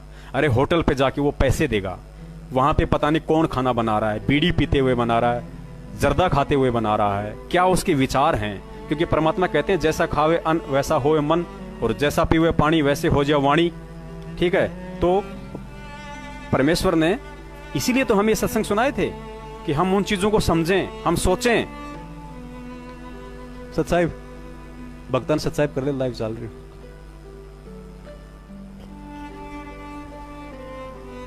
इधर आके थोड़ा सामने आ जाओ। सच्चाई बंदी छोड़ सतगुरु रामपाल जी महाराज जी की जय हो। तो परमेश्वर ने हमें इसी दिन के लिए ये सारी बातें हमें समझाई थी। देखो, हमें काशी वाले एग्जाम सुनाए परमात्मा ने। अब काशी वाली कथाएं बार बार क्यों सुनाते थे परमात्मा? अर्जुन सर्जुन की कथा क्यों सुनाई? बहन गणिका की कथा क्यों सुनाई? क्यों हमें बार बार जीवदत्ता की कथा सुनाते थे? क्यों हमें बार बार परमात्मा और अन्य कथाएं सुनाते थे? क्या हमें एक दो बार सुनने से वो कथाएं याद नहीं हो सकती थी? हो सकती थी, लेकिन परमेश्वर को पता है कि ये 84 लाख का जीव है, 2 कौड़ी की इसकी बुद्धि है, काल भगवान का प्रभाव है, 5 विकारों से ये ग्रस्त है। ये 20 बातें मेरी सुनेगा, बाहर जाके 2 बातें किसी अरे गरे की सुनेगा, तो मेरी बातों से ज्यादा वो उस पर विश्वास करेगा। ये इसलिए परमेश्वर हमें बार बार हमारे अंतःकरण में, हमारे जहन में, हमारे दिलो दिमाग में वो बातें फीड करने के लिए, ताकि जब इनके सामने ऐसी कोई परिस्थिति उत्पन्न हो तो ये तुरंत मेरे ज्ञान को आधार बना के और उस अज्ञान को वहां से हटा दें। लेकिन हमने तो परमात्मा के ज्ञान को हटा के अज्ञान को अपने अंतःकरण में समेट लिया। हमने परमात्मा पे विश्वास नहीं किया, हमने कबीर साहिब पे विश्वास नहीं किया, हमने गुरु जी के सत्संगों पे विश्वास नहीं किया। हमने एक 2 कौड़ी के गद्दार झूठे, जिन्होंने सतगुरुदेव जी को धोखे से जेल में बैठाया है, हमने उन गद्दारों पे विश्वास कर लिया। राष्ट्रीय समाज सेवा समिति अर्थात सतलोक आश्रम मैनेजमेंट हरियाणा और गद्दार संत रामपाल जी महाराज जी के भाई महेंद्र भगोड़े। ये महेंद्र भगोड़ा सबसे बड़ा गद्दार है ये। और आपको बता देते हैं, अगर नहीं पता है तो, आज गद्दार महेंद्र की वो हालत हो रही है, आप देखोगे तो आपको रोना आ जाएगा। हमें भी दुख होता है इस बात का, लेकिन कर्मों का विधान है, कौन चेंज करते भाई? परमेश्वर कहते हैं, तू जाने तेरी ऐसे निभेगी यहाँ हरदम लेखा भरना रे, धर्मराज के दरबार में तेरा तिल तिल का लेखा रे। अभी 5-7 दिन पहले की बात है, चंडीगढ़ में आया था ये महेंद्र, क्योंकि वहां चंडीगढ़ नामदान केंद्र वालों का आपस में झगड़ा चल रहा है। एक दूसरी पार्टी कहती है कि नामदान केंद्र मेरे को चाहिए, और जिसने ऑलरेडी नामदान केंद्र ले रखा है वो कहता कि मैं छोड़ूंगा नहीं, चाहे तू जो मर्जी कर ले। क्यों नहीं छोड़ेंगे?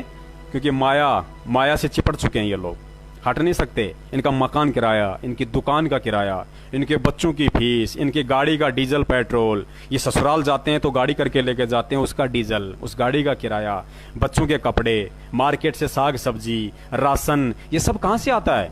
ये सब नामदान केंद्रों से आता है। आप और हम भक्तों की कमाई खा रहे हैं वो लोग, तो छोड़ कैसे देंगे भाई साहब? परमात्मा कहते हैं यहां तो एक सरपंच का पद नहीं छोड़ सकता कोई। अरे सरपंच से हट गया तो अपने नाम के आगे सरपंच लगाना नहीं छोड़ सकता। जैसे कोई भूतपूर्व सरपंच है और किसी के घर गया और आवाज लगाई कि भाई दरवाजा खोलिए, वो बोलेगा भाई कौन बोल रहा है? अरे बोल मैं फलाना सरपंच बोल रहा हूँ। सरपंच नहीं है, लेकिन फिर भी वो छूटती नहीं है। इसलिए गुरुजी ने कहा है कि राज त्यागना साज है, सहज है, और सहज औरत का ने, पर मान बड़ाई ईर्ष्या दुर्लभ तजनाइए। ये गंदगी फर्जी नामदान केंद्रों वाली इन लोगों से छूट नहीं सकती, क्योंकि इनके खून मुंह लग गया। जैसे कोई कुत्ता होता है, वो किसी व्यक्ति को काट लेता है और खून उसके मुंह लग जाता है, फिर वो बार बार कईयों को काटने की कोशिश करता है। तो इन लोगों के संगत के हराम के पैसे का खून मुंह लग गया, ये हराम का पैसा लग गया इनके। तो वहां महेंद्र आया हुआ था, तो वहां कुछ अच्छे भक्त भी गए हुए थे 1-2। उन भक्तों ने आके बताया कि महेंद्र की हालत तो ऐसी हो रही है कि मरने वाली, पूरे शरीर पे एलर्जी हो रही है, चेहरा उसका लाल हो रहा है और इतना पतला हो रहा है, यदि 10 साल का बच्चा उसको धक्का मार दे तो 10 चक्कर खा जाए। वो बार बार पेशाब करने जाता है, हर 10 मिनट में पेशाब करने जाता है, गोलियों का, मेडिसिन का, दवाइयों का थैला हाथ में लिए रहता है। क्योंकि ये तो हमें भी पता है कि महेंद्र को पहले से काफी बीमारियों ने घेर रखा था, बीपी, डायबिटीज, शुगर, बहुत सारी बीमारियों ने घेर रखा था। दवाइयों के फांके तो आश्रम में भी मारता था वो। लेकिन आज उसने अपने जो कर्म बिगाड़े हैं, उन कर्मों का असर इतना हो गया कि उसकी हालत मरणासन जैसी है। तो पुण्यात्मा होना उन लोगों के साथ भी है जो महेंद्र के इशारों पे चल रहे हैं, जो कोऑर्डिनेटर हैं, जो नामदान संचालक हैं, जो बहुत सारे मायाधारी मस्करे लोग हैं, होना उनके साथ भी है। और जो संगत उनके पीछे चल रही है अंधी होके, परमेश्वर के विधान को तोड़ते हुए, इन 2 कौड़ी के जीवों के आदेशों को मान के अपने कर्म फोड़ रही है, परमेश्वर को दुखी कर रही है, होना उनके साथ भी है। लेकिन संगत पे 50% तो उन पे 80% होगा, क्योंकि मुख्य दोषी वो लोग हैं। तो इन्होंने हरियाणा के जाट आंदोलन को आरक्षण तला के आप और हमारे कर्म फोड़े। उसके बाद इन्होंने क्या किया कि राजपूत करणी सेना का समर्थन किया इन्होंने। अब राजपूत करणी सेना किस लिए आवाज उठा रही थी? उनके 2 मुद्दे थे। उनका पहला मुद्दा तो ये कि राजस्थान का एक गैंगस्टर है आनंदपाल सिंह, जो पिछले वर्ष पुलिस एनकाउंटर में मारा गया। गैंगस्टर किसको कहते हैं? आपको बहुत अच्छा शब्द लग रहा होगा ये। गैंगस्टर अंग्रेजी का शब्द है, सुनने में बहुत अच्छा लगता है, लेकिन गैंगस्टर का हिंदी वर्जन होता है डाकू। जैसे चंबल में डाकू हुआ था करता था, वीरप्पन, पान सिंह और बहुत सारे डाकू हुआ करते थे पहले। अब पहले हिंदी फिल्मों में भी देखा करते थे, डाकू लोग घोड़े पे आया करते थे, लोगों को लूट लिया करते थे, उनको डाकू कहते थे। और अंग्रेज उनको गैंगस्टर कहते थे उस समय, क्योंकि वो गैंग में चला करते थे डकैती करने के लिए। तो आनंद पाल सिंह जो था वो राजस्थान का था और वो गैंगस्टर था। अब वो राजनीति का शिकार हुआ या क्या हुआ, बाद में उसको भी आनंद आने लग गया वगैरह वगैरह, हम उस बातों में नहीं जाएंगे। लेकिन इन लोगों ने करणी सेना का समर्थन किया कि भाई जो आनंद पाल सिंह है, क्योंकि वो उनके समाज का था, राजपूत करणी सेना राजपूतों का संगठन है और आनंद पाल सिंह भी राजपूत था। तो कुछ तो कुछ राजनीतिक कुछ लोग थे, जैसे राजपूत करणी सेना का राष्ट्रीय अध्यक्ष सुखदेव सिंह गोगामेडी, वो राजनीतिक आदमी है, तो वो अपना राजनीतिक स्वार्थ साधने के लिए वो तो कुछ भी करेगा, किसी भी का भी समर्थन लेगा, किसी को भी माध्यम बना लेगा। तो उसने अपने राजनीतिक स्वार्थ की पूर्ति के लिए सतलोक आश्रम मैनेजमेंट से कोई बातचीत हुई होगी, इन्होंने तुरंत उनका समर्थन कर दिया। समर्थन भी क्यों किया? क्योंकि आनंद पाल सिंह का वकील कौन था, आपको जानकर हैरानी होगी। आनंद पाल सिंह का वकील कौन था? एपी सिंह। और संत रामपाल जी महाराज का वकील भी एपी सिंह। यानी संत का भी मुकदमा लड़ रहा है और डाकू का भी मुकदमा लड़ रहा है। अब आप विचार करना इन बातों पे कि आप किन लोगों के हाथों के कठपुतलियां बन रहे हो। आप जिस एपी सिंह वकील के भड़काऊ भाषण, तेजस्वी भाषण सुन के आप लोग चक्काचौंध हो जाते हो, अपने दिमाग का कंट्रोल खो देते हो, अपना आपा खो देते हो, अपने ज्ञान को बाहर निकाल के उसके अज्ञान को अंदर ठूस के परमात्मा को दुखी करते हो। वो एपी सिंह राजस्थान के गैंगस्टर आनंद पाल सिंह का भी वकील था उसी समय, और उसी समय गुरुजी का भी वकील था। यानी वो झूठ के लिए भी मुकदमा लड़ रहा था और सच के लिए भी मुकदमा लड़ रहा था। और कहते हैं कि एपी सिंह ने नाम ले लिया, भगत बन गया। पुण्यात्माओं, जब आंखें खुलेंगी तुम्हारी तो परमेश्वर याद आएगा तुम्हें। अपनी गलतियों पे इतना पछताओगे, जगह नहीं मिलेगी तुम्हें, कहीं ठौर ठिकाना नहीं होगा तुम्हें। तो एपी सिंह वकील ने इन दोनों पार्टियों को मिलवाया, राजपूत करणी सेना को और सतलोक आश्रम मैनेजमेंट को, और एक दूसरे की स्वार्थ सिद्धि करवा दी। और भक्तों को माध्यम बना के, क्योंकि भगत तो बेचारे भोले हैं, उनको तो गुरुजी का आदेश बता दो, क्योंकि मैनेजमेंट को पता है कि भगत अगर मरेगा, अगर कहीं फंसेगा तो केवल और केवल गुरुजी के आदेशों के आड़ में फंसेगा, अन्यथा भगत नहीं मर सकता। और गुरुजी के आदेशों की आड़ में इन्होंने सारे कुकर्म किए आज तक। दूसरा मुद्दा था करणी सेना का। उस समय संजय लीला भंसाली ने पद्मावती फिल्म निकाली थी। पद्मावती एक राजपूत औरत थी रजवाड़ों के समय। तो करणी सेना का आरोप था कि इन्होंने हमारे इतिहास के साथ छेड़छाड़ की है, इसलिए हम इस फिल्म को नहीं चलने देंगे। तो इन नालायकों से सतलोक आश्रम मैनेजमेंट और संगत से पद्मावती फिल्म को बैन करवाने के लिए और आनंद पाल सिंह की सीबीआई जांच करवाने के लिए ये दो मुद्दे उठा के इन्होंने भक्तों को जलती हुई आग में झोंक दिया, जबकि कोई लेना देना नहीं। अरे एक संत, दुनिया का अकेला परम संत, एक तत्वदर्शी संत और एक डाकू का समर्थन करेगा, एक डाकू की सीबीआई जांच का समर्थन करेगा, एक गैंगस्टर की सीबीआई जांच का समर्थन करेगा। हमारे दिमाग में कीड़े बढ़े हैं, कीड़े। हमारी बुद्धि का स्तर जगत वालों से 1000 गुना गया गुजरा है। भले ही हम हाथ में रक्षा सूत्र, गले में लॉकेट पहन के अपने आप को भगत बताते हो, लेकिन आज भी हमारी बुद्धि का स्तर डाउन टू अर्थ है। क्या जरूरत पड़ी थी हमें उन लोगों का समर्थन करने की? कब गुरुजी ने किसी गुंडे का, किसी डाकू का, किसी गैंगस्टर का समर्थन किया था? कब अपने भक्तों को आदेश दिया था? कब गुरुजी ने किसी फिल्म को बैन करवाने के लिए आदेश दिया था? अरे तुम लोग पद्मावती फिल्म को बैन करवाने के लिए रोडों पे आ गए भक्तों, नालायकों, तुम्हें शर्म आनी चाहिए। और ये दिन दुनिया भर के सिनेमा घरों में जो एडल्ट फिल्म लगती है, जो ब्लू फिल्म लगती है, जो सरेआम जहां पे नंगा नाच होता है उन फिल्मों में, उन फिल्मों के लिए तुमने कभी आवाज नहीं उठाई। और पद्मावती फिल्म के लिए तुम रोड पे आ गए। तुम्हारी बुद्धि भ्रष्ट हो रही है भक्तों। तुमसे काल भगवान ने घंडस्थ नाच नचवाया, घंडस्थ जो भस्मासुर से नचवाया था ना, नाच नाचते नाचते फिर उसके सिर पे हाथ रखवाया था, भस्म हो गया था। ये सतलोक आश्रम मैनेजमेंट काल एजेंट हैं ये लोग, और काल प्रेरणा से तुम लोगों से वो घंडस्थ नाच नचवा रहे हैं, और अंत में तुम्हारे सिर पे काल का पंजा रखवा के तुम्हें ऐसे भस्म करवाएंगे, युगों युगों से तुम्हें मानव जन्म नहीं मिलेगा। फिर गधे बन के किसी कुम्हार के नीचे लट खाओगे फिर तुम। परमेश्वर सहाय नहीं करेगा। गुरुजी ने तो बोल रखा कि भाई मैंने तो मेरा ज्ञान देना है, मैंने तो मेरा ज्ञान दे दिया, मैं जबरदस्ती नहीं करता किसी के साथ। अरे जब सतलोक में उस परमात्मा ने हमें जबरदस्ती नहीं रोका, हमारी सहमति से हमें काल के साथ भेज दिया, तो आज तुम्हें जबरदस्ती कहां से सतलोक लेके जाएगा भाई साहब? इसलिए तो परमात्मा कहते हैं कि शीश उपाड़े भूई धरे, ऊपर मचके पांव, कबीर का घर शिखर में तेरी गरज पड़े तो आओ। कि हे मूर्ख प्राणी, यदि तू अपने हाथों से अपना शीश उपाड़ के और उस पे अपना पैर रखे तो भी मैं प्रसन्न होने वाला नहीं हूं। और कबीर का घर शिखर में, कबीर का घर सतलोक में है, अंतिम छोर पे शिखर में, सारे ब्रह्मांडों के शिखर पर तेरी गरज पड़े तो आओ, यानी तेरी इच्छा हो तो आना, नहीं तो 84 लाख में धक्के खाता रहे, तुझे कोई मना नहीं करने वाला। तो पुण्यात्माओं, परमेश्वर के ज्ञान के विपरीत एक निष्पक्ष जो विधान है परमात्मा का, और हमें हमारे से पक्षपात करवा दिया, हमें परमात्मा से दूर करवा दिया। तो आनंदपाल सिंह वाला मैटर करवा के इन्होंने हमारी ऐसी तैसी करी, हम भक्तों की, हमारी भक्तों की खूब ऐसी तैसी करी, इन्होंने गंडस नाच नचवाया। उसके बाद इन लोगों ने और नए नए ड्रामे नचे। आप सब जानते हैं उन ड्रामों के विषय में। दास क्या बोले अब आप लोगों को, बहुत शायद दास को पता नहीं, दास आज पहली बार फेसबुक पे लाइव आया है, क्या पता हैंग हो जाए, दास को इतना आइडिया नहीं है, या हो सकता है इतना लंबा ना जाता हो, तो दास अपनी वाणी को विराम देना चाहेगा। और बाकी परमेश्वर ने दया करी तो समय समय पे आते रहेंगे।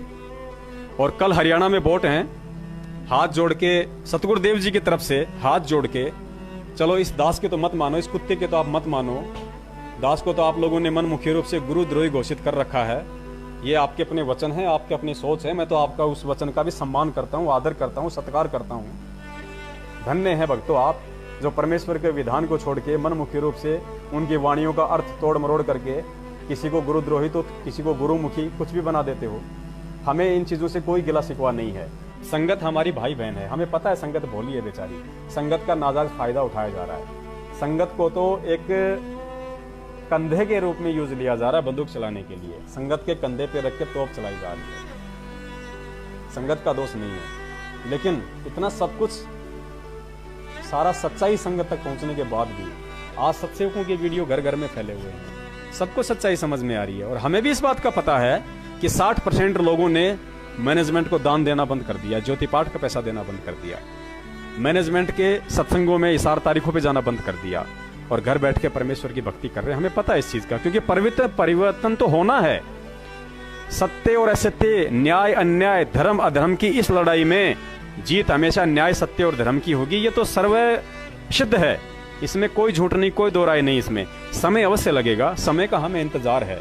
हम परमेश्वर के बच्चे हैं, हमें धैर्य नाम का गुण परमात्मा ने दे रखा है। हम जल्दबाजी नहीं करते, हम जबरदस्ती किसी के मुंह में गाजर नहीं ठोसेंगे। धीरे धीरे रे मनवा, धीरे सब कुछ होए, माली सींचे सो घड़ा, समय आए फल होए। परमेश्वर दया करेंगे, धीरे धीरे सब कुछ होगा। अब गुरुद्रोही की कितनी परिभाषा बताई परमात्मा ने।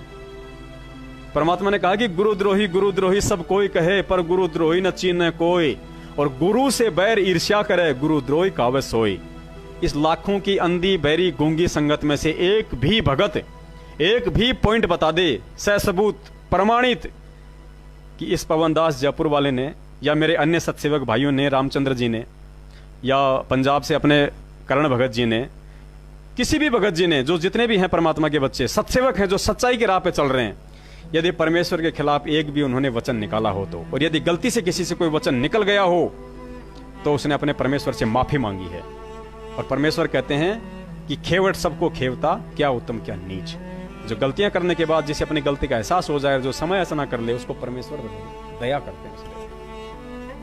तो दास का एक भी ऐसा ऑडियो वीडियो मैसेज स्टिकर बता दीजिए जिसमें दास ने अपने परम पूज्य सतगुरुदेव जी के विषय में एक शब्द भी कहा हो, तो दास की जुबान कट जाए, दास को अधरंग मार जाए, दास की इसी क्षण मौत हो जाए, अगर अपने सतगुरुदेव जी के प्रति दास ने मन में ऐसा कोई बुरा संदेशा अपने भाइयों को दिया हो तो आज तक, फिर भी हम गुरुद्रोही हैं। क्यों हैं?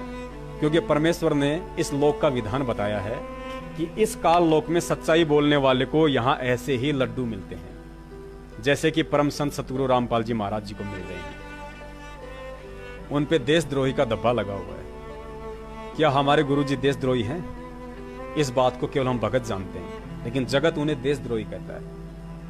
क्या जगत के कहने से वो देशद्रोही हो जाएंगे?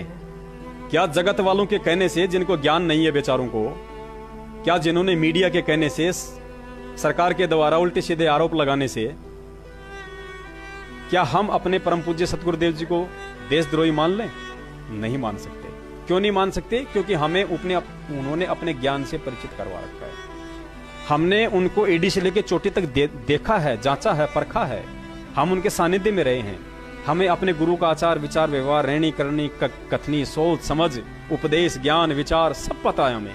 हम कैसे मान लें वो देशद्रोही है?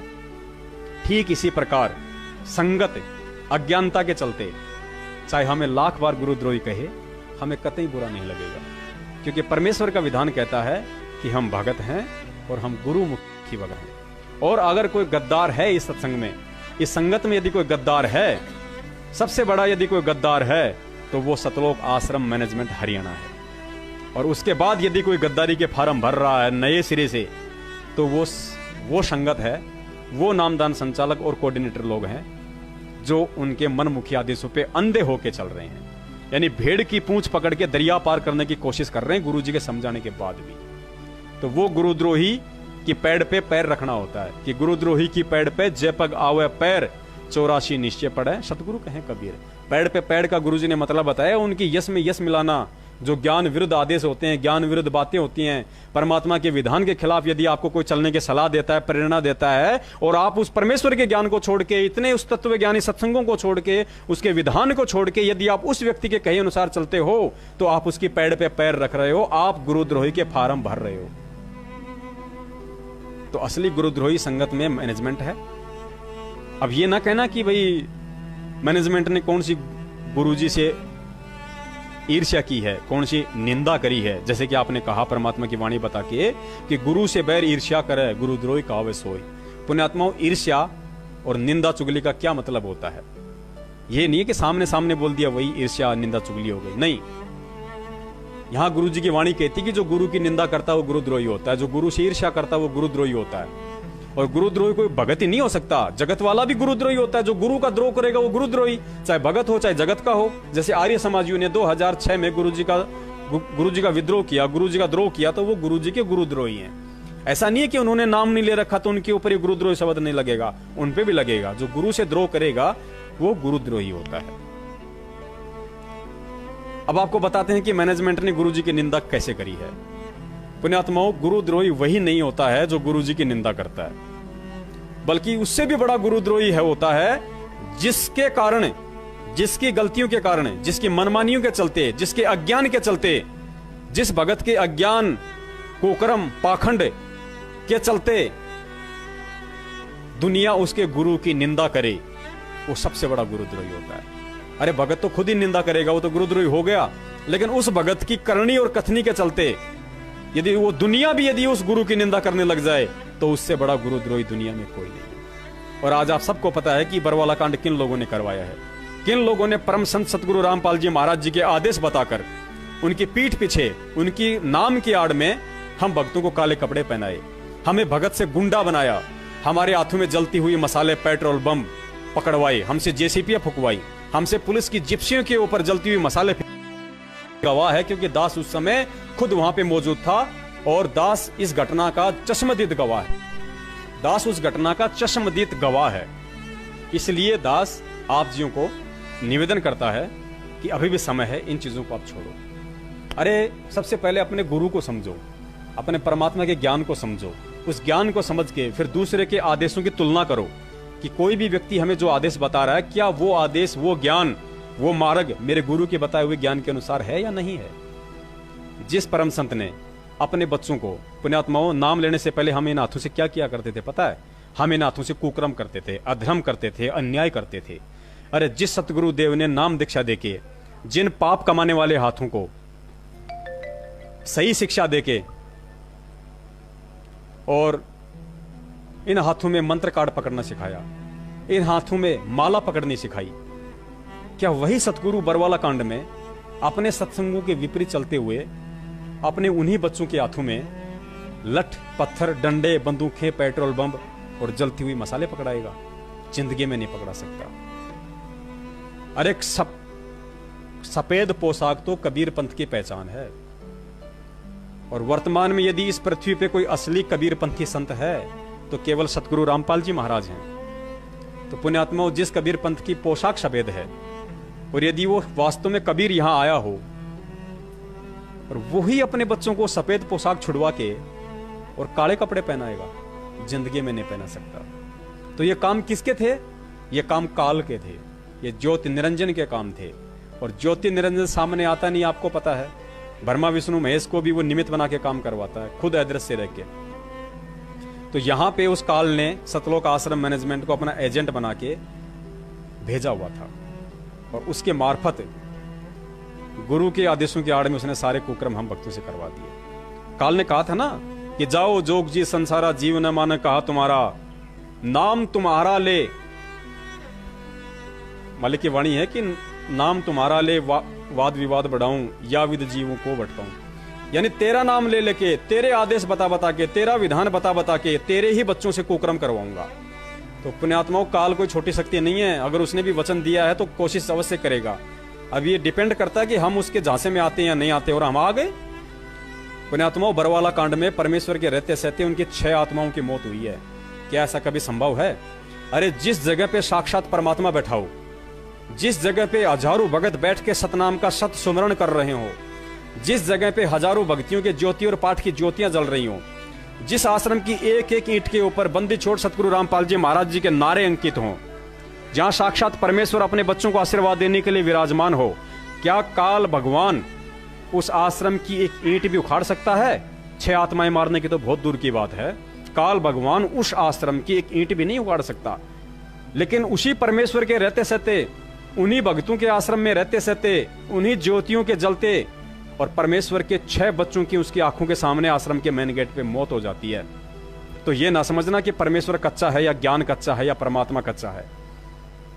पुण्यात्माओं, कच्चे हम थे, क्योंकि परमेश्वर का विधान है केवल वो ज्ञान देगा। काल भगवान के साथ परमात्मा ने एग्रीमेंट लिया था, एग्रीमेंट हुआ था। काल ने कहा था कि परमेश्वर आप नीचे जाओ, लेकिन आपसे मेरी विनती है, आप जबरदस्ती किसी के साथ ना करना, आप केवल अपना सत्य ज्ञान प्रचार करना, और जो आपका ज्ञान समझे परमेश्वर वो आपका, और जो आपका ज्ञान ना समझे वो परमेश्वर मेरा, उसको आप हाथ नहीं लगाओगे, उसके साथ मैं जो मर्जी करूंगा। तो परमेश्वर ने कहा था तथास्तु, जो तू कह रहा है वही होगा, मैं केवल अपना ज्ञान दूंगा और किसी के साथ कोई जबरदस्ती नहीं करूंगा, चाहे कोई भक्ति करे या ना करे। तो पुण्यात्माओं, परमेश्वर ने हमें क्या ज्ञान दिया था? परमेश्वर ने हमें ज्ञान दिया था पुण्यात्माओं, बरवाड़ा आश्रमों में, सत्संगों में परमात्मा ने इतना ज्ञान दिया कि जो मेरे कहे में चलेगा, जो मेरे आदेश में चलेगा। परमेश्वर की एक वाणी है, दास को ध्यान नहीं आ रही, कि जो मालिक की मर्यादाओं में चलती है उसका बाल विवाह का नहीं हो सकता है। ऐसी परमेश्वर की एक वाणी है। बंदी छोड़ सतगुरु रामपाल जी महाराज की जय हो। हाँ, दया करी परमात्मा ने, वाणी ध्यान में आई। परमेश्वर कहते हैं, जब तक हंसा हमरी आना और काल लगे ना तेरा बाणा। परमेश्वर ने काल से कहा था कि जब तक मेरा हंस, मेरा भगत मेरी आन यानी मर्यादा में रहेगा, मेरे वचनों पे चलेगा, तेरा काल कोई बाण नहीं लग सकता, तेरा कोई दाव नहीं लग सकता, चाहे तू जितनी मर्जी कोशिश कर लेना। तो पुण्यात्माओं, यदि हम परमेश्वर के वचनों में चलते, यदि हम मालिक के विधान पे चलते, यदि हम परमेश्वर की मर्यादाओं को ना तोड़ते, वहां कमांडो बन के हाथों में काले पत्थर डंडे और पेट्रोल बम लेके, जलती हुई मसाले लेके, मैनेजमेंट के इशारों पे कमांडो बन के अगर हम परमात्मा के विधान को नहीं तोड़ते, तो इस काल तो क्या, यदि 1000 काल भी वहां पे आ जाते तो सतलोक आश्रम में उसके बच्चे का एक नाखून तक नहीं उतार सकता था। ये इस दास का विश्वास है, क्योंकि ये परमेश्वर का वचन है। तो कहीं ना कहीं हमने परमेश्वर की मर्यादाओं को तोड़ा है, उसके विधान को तोड़ा है कि जब तक हंसा हमरी आना, काल लगे ना तेरा बाणा। तो हमने परमेश्वर की आन को तोड़ा है, और आन तोड़ने का मतलब कमांडो बनना, आम परमेश्वर की मर्यादाओं को तोड़ना। हाथों में सुमरनी और मंत्र कार्ड छोड़ के पत्थर पकड़ना, लठ पकड़ना, जलती हुई मसाले पकड़ना, मसाले पकड़ना और बंदूकें पकड़ना, यह परमेश्वर की मर्यादाओं को तोड़ना है। सतलोक आश्रम मैनेजमेंट के कहे अनुसार आश्रम के बाहर खड़े होकर पुलिस वालों के साथ मरने मारने के लिए तैयार होना, यह परमेश्वर की मर्यादाओं को तोड़ना है। क्या हम में से किसी भी गधे ने एक भी आदेश जो हमें बरवाला कांड में दिए गए थे मैनेजमेंट के द्वारा, क्या हमने सतगुरुदेव जी के मुख कमल से उस 10 दिन के ड्रामे में, घटनाक्रम में गुरुजी के मुख से सुना? अरे अगर गुरुजी ने ही तारीख पे नहीं जाना होता, अगर गुरुजी ने ही कोर्ट की अवमानना करनी होती, यदि गुरुजी ने ही भक्तों को कमांडो बनाना होता, यदि गुरुजी ने ही राष्ट्रीय समाज सेवा समिति बनाई होती, यदि गुरुजी ने ही हमें मरने मारने के लिए मेन गेट के बाहर बैठाना होता, तो पुण्यात्मा वो परमेश्वर अपना एक वचन बोल देता वहां आके स्टेज पे कि बच्चों, ये राष्ट्रीय समाज सेवा समिति मेरी है और मेरे ही आदेश से सारे कार्य हो रहे हैं और मैं चंडीगढ़ की तारीख पे नहीं जाना चाहता और ये मेरा आदेश है कि महिलाओं और बच्चों को और युवा भक्तों को कमांडो बना के कुछ को छत पे, कुछ को मेन गेट के बाहर बैठा दो, पुलिस अंदर नहीं आनी चाहिए। तो पुण्यात्माओं, कोई भी व्यक्ति आश्रम में नहीं रहता, सबके सब आश्रम के बाहर मिलते हैं आपको सतगुरु की सेवा में। और सतगुरु देव जी अगर ये बात बोल देते तो उस आदेश के बाद पुलिस की या किसी की भी हिम्मत नहीं थी कि परमेश्वर के एक बच्चे का नाखून भी उखाड़ लेता, क्योंकि वो परमेश्वर का वचन हो गया था।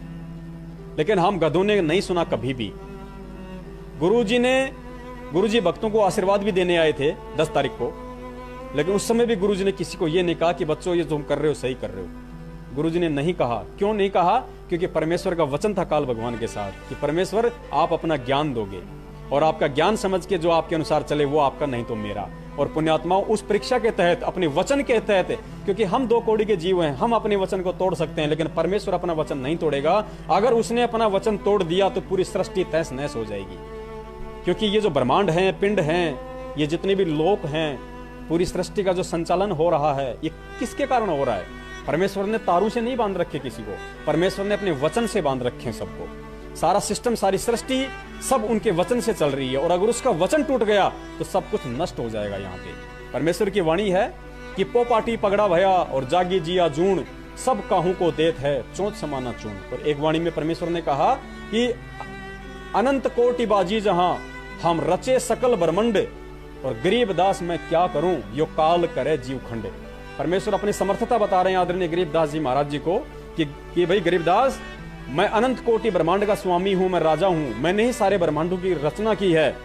लेकिन यदि मेरा भगत मेरी मर्यादा तोड़ेगा और काल का उस पर दाव लगेगा तो मैं भी वहां पे असमर्थ हो जाता हूं अपने वचन के आगे, क्योंकि वचन तोड़ना भी परमात्मा की असमर्थता हो जाएगी। तो परमेश्वर अपने वचन को नहीं तोड़ेंगे भाई। तो ये काल जीव खंड करता है। इस काल ने मर्यादाएं तोड़वा के अपने एजेंटों के माध्यम से हमें परमेश्वर से दूर करके और फिर हमें यह खंड करता है पुण्यात्मा। तो बरवाला कांड में हमको काल ने खंड किया था और परमेश्वर कहते हैं देखो खेल सारे परमेश्वर के हैं, कोई ये ना समझे कि सारा खेल काल ने खेल दिया, नहीं, सारे खेल परमेश्वर खेलता है। काल केवल उतना ही करता है जितना उसके अधिकार में होता है, उसकी लिमिट में होता है। करोथा कांड हुआ, तो करोथा कांड होने के बाद जब गुरुजी आश्रम में आए तो परमेश्वर ने करोथा कांड के विषय में टिप्पणी करते हुए कहा था कि बच्चों, ये जो करोथा कांड था ये काल भगवान का झकझोल था, यानी करवाया तो काल भगवान ने था, लेकिन इसी बहाने परमेश्वर ने भी अपने बच्चों की परख कर ली। कहते हैं गरीब कच्चा हीरा कृच हो नहीं सहे घनबार, ऐसा ये मन हो रहा लेखा लेकर तार। तो परमेश्वर ने अपने बच्चों की परख कर ली वहां पे कि देखता हूं, देखिए इतना ज्ञान देने के बाद में इनमें कितने कच्चे हीरे हैं और कितने पक्के हीरे हैं।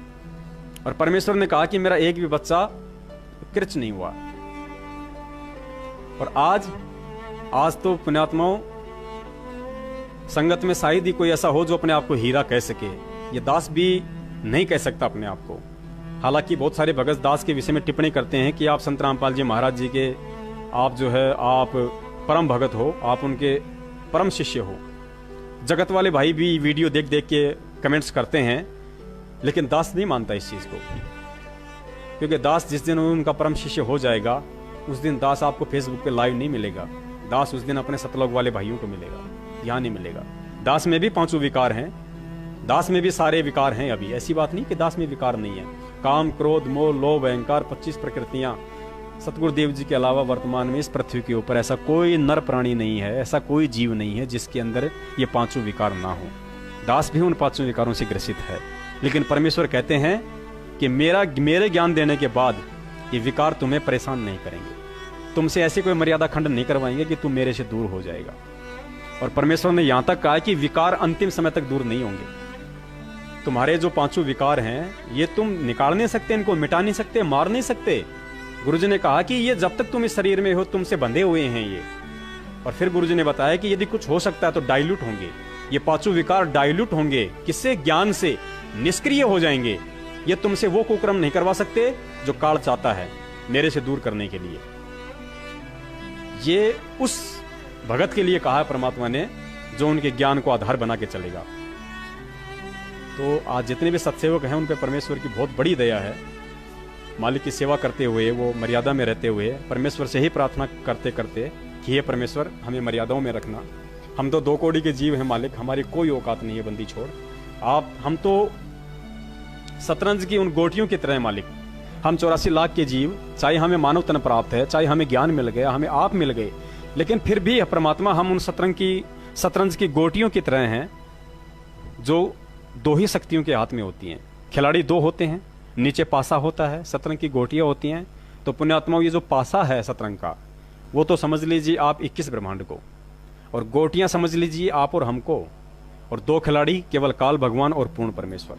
यदि हम मर्यादा में रहे तो पूर्ण परमेश्वर के हाथ में रहेंगे और पोबारा 25 होगा, और यदि हम मर्यादाओं से टूटे तो हम काल के हाथ में होंगे, गधे और कुत्ते बने।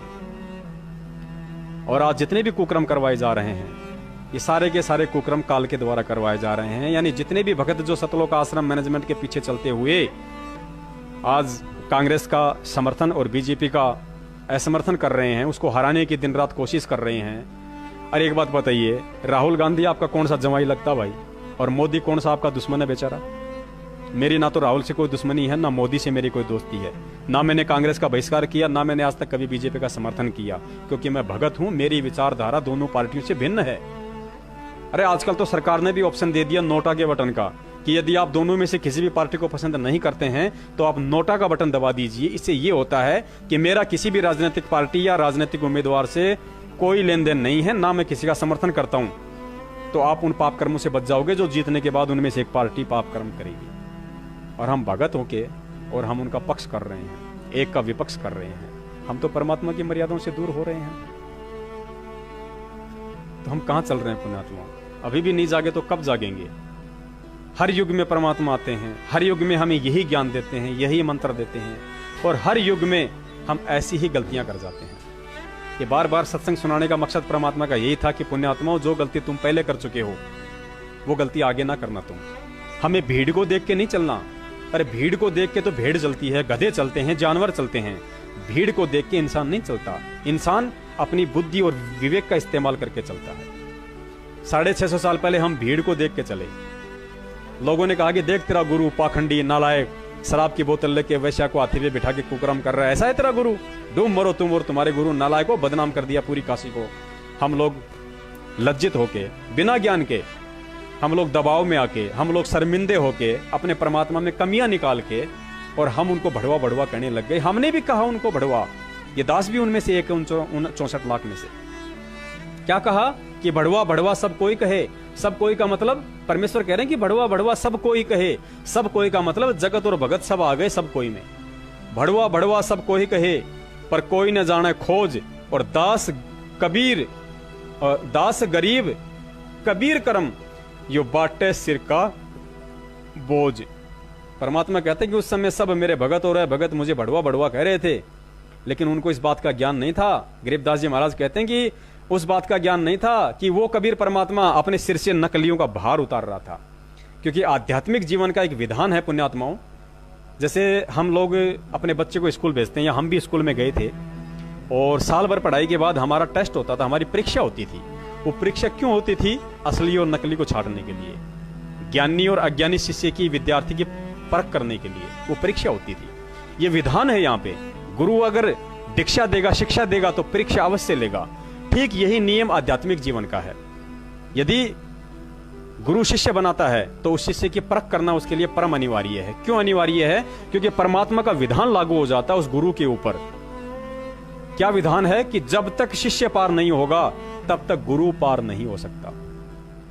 इसलिए तो गुरुजी कहते हैं कि अन्य जितने भी नकली संत हैं ये अपने ऊपर भार रख रहे हैं। ये 84 लाख यूनियन में जाएंगे और इनके फॉलोअर्स भी जाएंगे बिना ज्ञान के, क्योंकि इनके पास मोक्ष मंत्र नहीं है, मोक्ष मार्ग नहीं है। शिष्य भी 84 में जाएंगे। जब शिष्य पार नहीं होगा तो गुरु भी पार नहीं हो सकता। ये विधान है परमेश्वर का, इस भक्ति मार्ग का। तो अपने गुरुदेव के ऊपर भी यही विधान लागू है परमेश्वर का। तो संत रामपाल जी महाराज जी कैसे पीछे हट सकते हैं भाई? जब खुद परमेश्वर आए कबीर साहब काशी में, वो तो खुद परमेश्वर थे, उनके ऊपर कौन सा विधान लागू था? उन्होंने तो खुद विधान बनाया था। लेकिन उन्होंने हमें शिक्षा देने के लिए, आगे जो गुरु प्रणाली आएगी उसको एक नई शिक्षा देने के लिए क्योंकि गुरु के लिए भी बहुत सारे संकेत दिए परमात्मा ने। हम जब नित्य नियम पढ़ते हैं तो परमात्मा ने सतगुरु के लिए भी बहुत सारे निर्देश दिए कि यदि आप उन निर्देशों में रह के अपने अनुयायियों को शिक्षा दोगे तो ही ठीक, अन्यथा आपके साथ भी वही बीतेगी जो अन्य की बीतती है। क्योंकि परमेश्वर के घर में किसी के साथ कोई प्यार प्रेम पक्ष विपक्ष नहीं है, परमेश्वर निष्पक्ष होकर चलता है। तो परमेश्वर कबीर साहिब जी ने वहां पे काशी के अंदर, और हम उनको भड़वा भड़वा कहा, हम लोगों ने उनको, परमेश्वर ने हमें अपनी झोली से बाहर निकाल फेंका। तो आध्यात्मिक नियम के तहत कबीर परमात्मा ने भी हमारी ली परीक्षा, वहां पे हम फेल हो गए।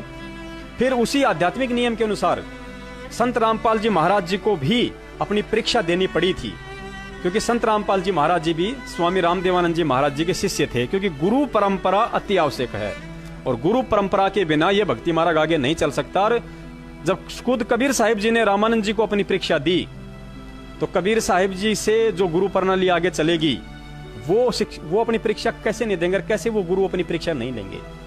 तो सतगुरुदेव जी के विषय में बताया जाता है कि सतगुरुदेव जी को हरियाणा के चिमने डेराने गांव के एक रामस्वरूप भगत जी हैं, उन्होंने गुरु जी को बताया कि भाई आपके मतलब के कबीर पंथी संत है रामदेवानंद जी महाराज, आप कहो तो आपको मैं ले चलता हूं उनके पास। तो गुरु जी तो भक्ति भाव में थे ही, परमेश्वर की दया थी, तो लीला थी मालिक की। रामस्वरूप जी को तो खाली निमित्त बनाना था।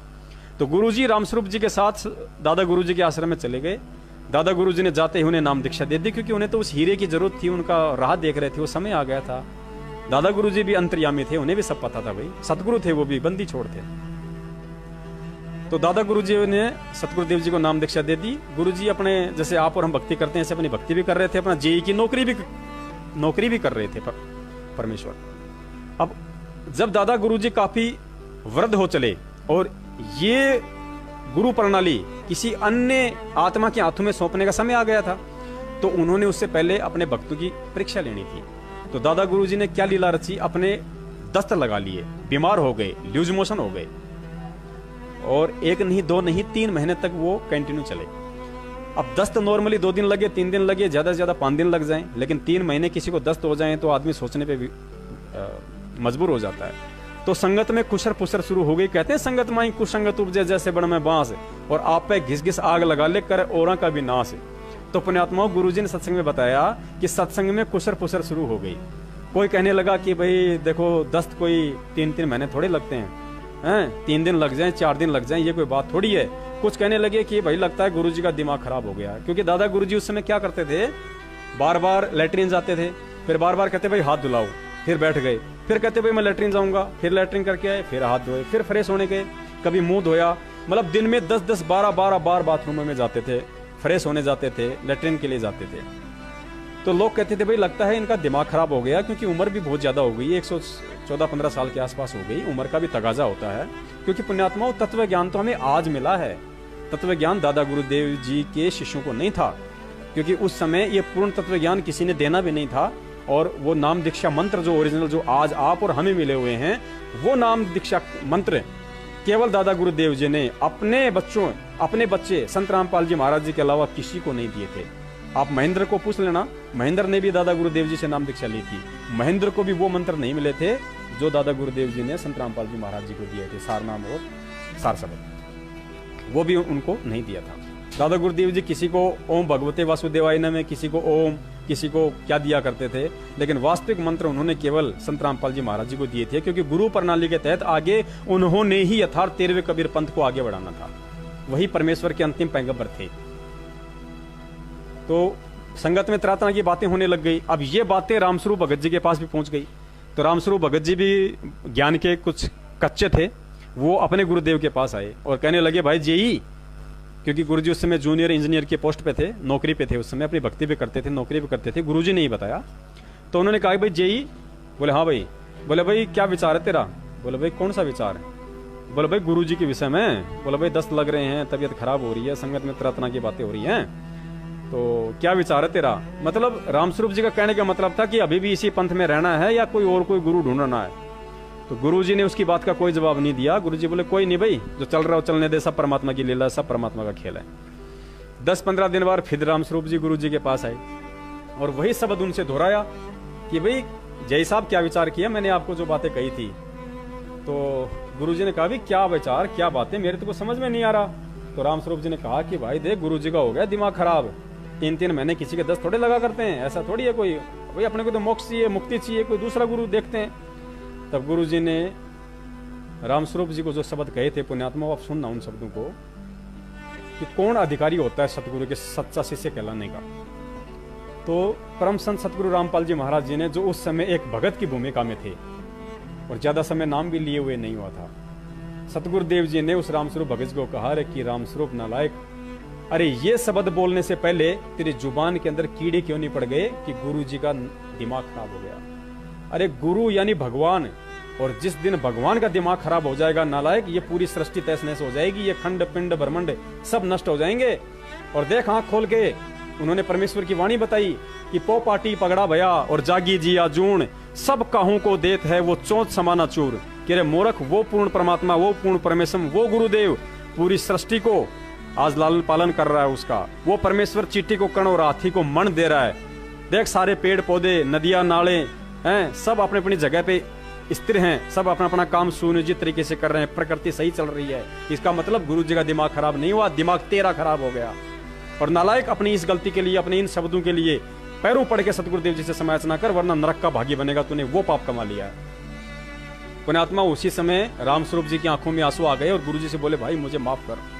तो गुरु जी ने कहा कि भाई माफी मुझसे नहीं, माफी सतगुरुदेव जी से मांग, चल दोनों भाई चलते हैं। दोनों सतगुरुदेव जी के पास गए, दादा गुरु जी के पास अपनी समायाचना करी।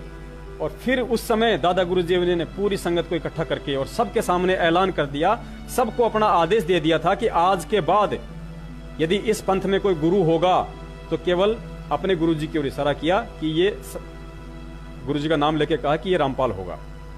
और जो आज से इसको अपना गुरु नहीं मानेगा वो मेरा भी कुछ नहीं लगता है। और गुरु जी को भी आशीर्वाद दे दिया कि तेरे से बढ़कर संत इस विश्व में आने वाले समय में कोई नहीं होगा। तू पूरे विश्व का कल्याण करेगा, पूरे विश्व को तू बदलेगा, पूरे विश्व का विधान बदलेगा। उस समय गुरु जी को भी विश्वास नहीं हुआ था, लेकिन संत का वचन, क्योंकि कहते हैं साध वचन पलटे नहीं, चाहे पलट जाए ब्रह्मांड। संत का वचन नहीं पलट सकता कभी भी, चाहे कुछ भी हो जाए, चाहे दुनिया पलट जाए, सूरज उगना छोड़ दे, तारे उगना छोड़ दें, नदियां उल्टी बहने लग जाएं, कुछ भी हो जाए, लेकिन संत का वचन कभी पलटा नहीं करता। ये परमात्मा का विधान कहता है। और आज वही दादा गुरुदेव जी का वचन फल रहा है कि आज गुरु जी का ज्ञान पूरे विश्व में है। मानना न मानना ये जीव के भक्ति संस्कार और उसके पूर्व जन्म के प्रारब्ध कर्मों के ऊपर निर्भर करता है, क्योंकि सच्चाई और ज्ञान सभी को जल्दी से समझ में नहीं आता है। लेकिन आज सतगुरुदेव जी का ज्ञान शिखर में है। क्यों है? क्योंकि परमेश्वर ने विश्व के सभी धर्मगुरुओं, शंकराचार्यों, संत महंत मंडलेश्वरों के ज्ञान को पूरी दुनिया के सामने कबीर परमेश्वर के ज्ञान से मैच करके दिखा दिया है और साबित कर दिया है। समझदार जो आत्मा है, जो ज्ञानी, जो विवेकी, जो संत है, जो भगत हैं, उनको समझ में आ चुका है कि कबीर साहिब जी के ज्ञान के अलावा और संत रामपाल जी महाराज जी के अलावा वर्तमान में अन्य कोई महापुरुष पृथ्वी पे नहीं है। ये होता है विश्व में परमात्मा का ज्ञान जाना, शिखर में परमात्मा का ज्ञान जाना। तो उस समय सतगुरुदेव जी ही परीक्षा में पास हुए और परमेश्वर ने आगे होने यह प्रणाली को आगे बढ़ाने का आदेश दिया। तो पुण्यात्माओं, कबीर साहिब जी ने परीक्षा ली। कबीर साहिब जी ने दादा गुरु रामानंद जी ने कबीर साहिब जी की परीक्षा ली। कैसे ली वो आप हम सबको अच्छे से पता है कि जब वो सुबह सुबह पैड़ियों पे स्नान करने गए थे, फिर वहां पे उनके कंठी माला गिरी, फिर उनका संवाद हुआ, वो एक छोटी सी उनकी परीक्षा थी। उसके बाद में कबीर साहिब जी ने अपने शिष्यों की परीक्षा ली 64 लाख की। फिर अपने दादा गुरुदेव जी ने अपने शिष्यों की परीक्षा ली। और आज वर्तमान में संत रामपाल जी महाराज जी हमारे गुरु हैं, हमारे सतगुरु हैं, हमारे परमेश्वर हैं और हम उनके शिष्य हैं। तो पुण्यात्माओं, इस भक्ति विधान के अनुसार परीक्षा तो आप और हमारी भी होनी है।